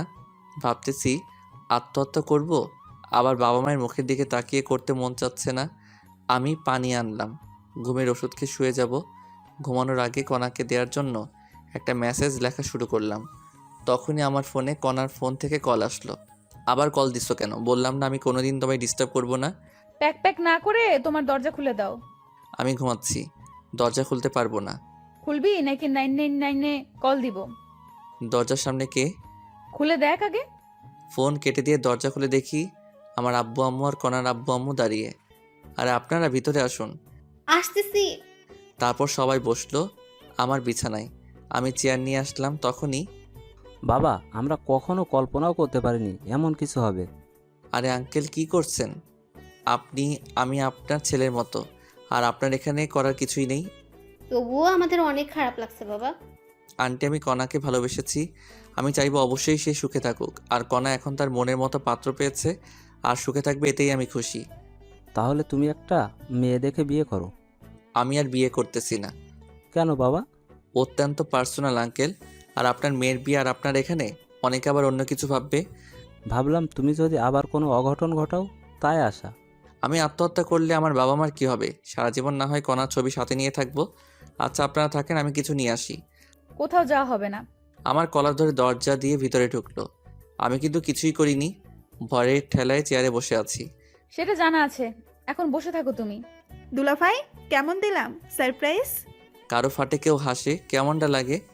আমার কথা শুনে সবাই হাসতে লাগলো। তারপর কাজী রুমে প্রবেশ করলো, সাথে ইমাম আর মুয়াজ্জিন।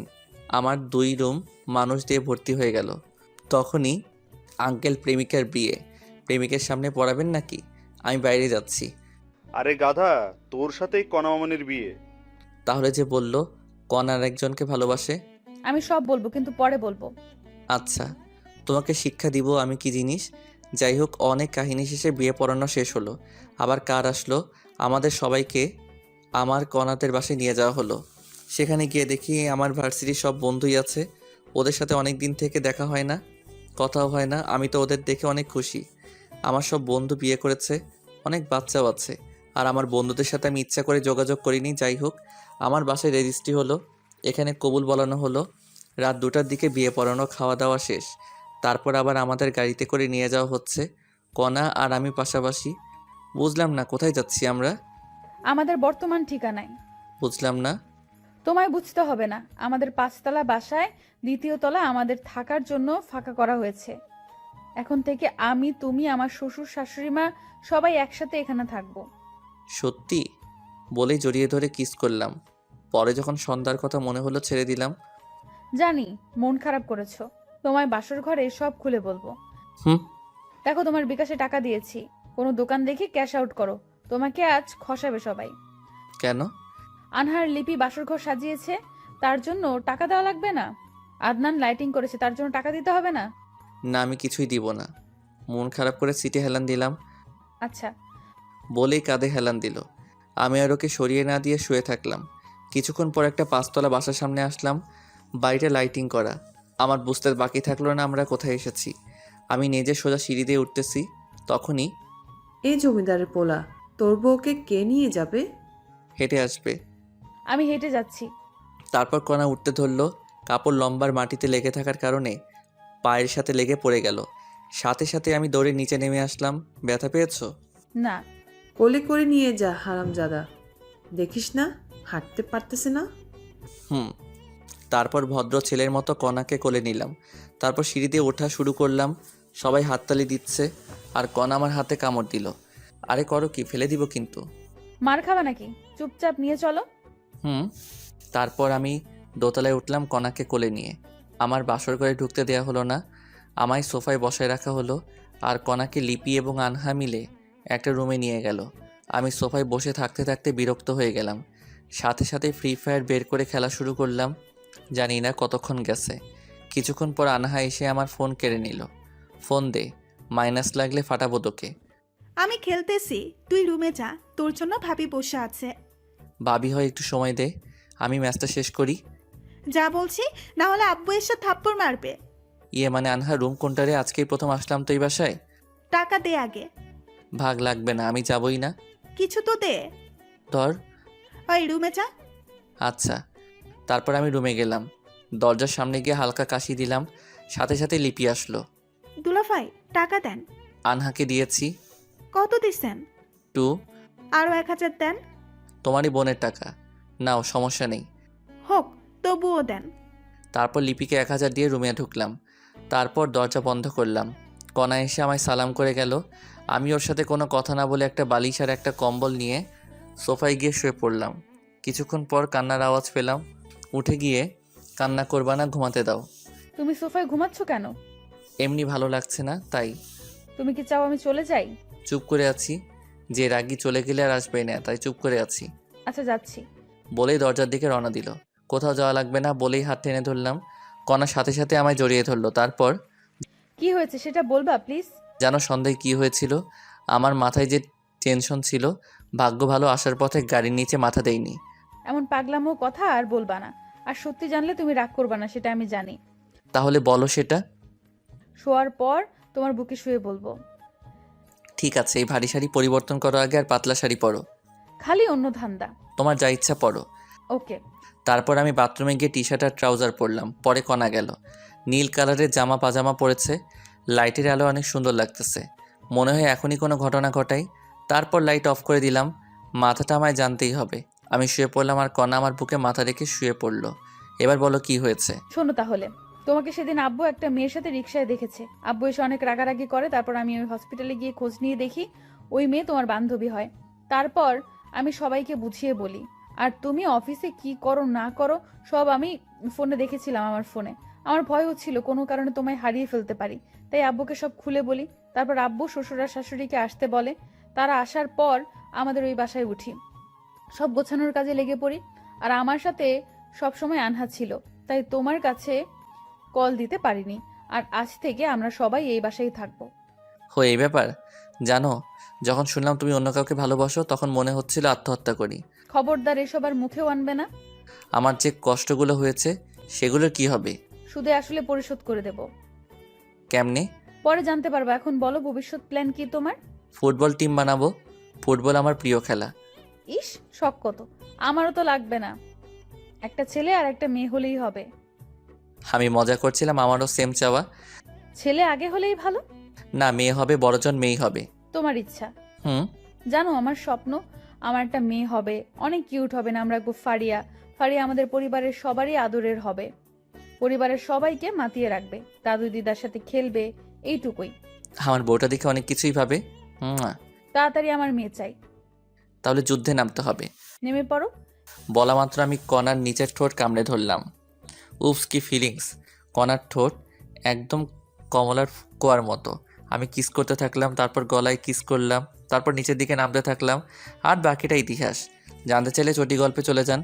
যাই হোক, পরের দিন সকালে ঘুম ভাঙলো কণার ডাকে। অনেকবার ডেকে গেছে, উঠিনি, জন্য চায়ের কাপে আঙুল ঢুকিয়ে দিয়েছে। তারপর আমি উঠে গোসল করে এসে দেখি কণা আম্মার সাথে রান্না শিখতেছে। সকালের নাস্তা কণা আর আম্মু বানিয়ে দিল। সকালে নাস্তা করে গল্প, তারপর লাঞ্চ, লাঞ্চের পর রাতের খাবার। এইভাবে ঘুরে বেরিয়ে গেল 7 দিন। আজ থেকে অফিস আছে। সকালবেলা কণাকে আম্মু রান্নাঘরে ঢুকতে দেয় না, তবুও কণা জোর করে ঢুকে।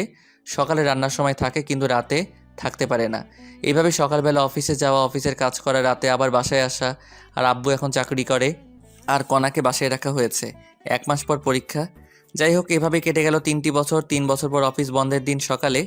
পাপ্পা পাপ্পা, ও তো তাড়াতাড়ি, আম্মু রাতে নিয়ে আসতেছে। আসুক মামনি। পাপ্পা আজ কোথায় যাবো? আজ তোমার দাদু, দিদা, ফুপি, তোমার মামি সহ ঘুরতে যাব। কি মজা, কি মজা। বলেই ওর দাদুর কাছে গেল। আমার বিয়ের 2 বছর পর ফারিয়া আমাদের পরিবারে আসে। ফারিয়া অনেক কিউট, সারাদিন সবাইকে দৌড়ের উপর রাখে। আর আনহা মেডিকেলে পড়ে এখন। আমি ব্রাশ করে রান্নাঘরে গেলাম।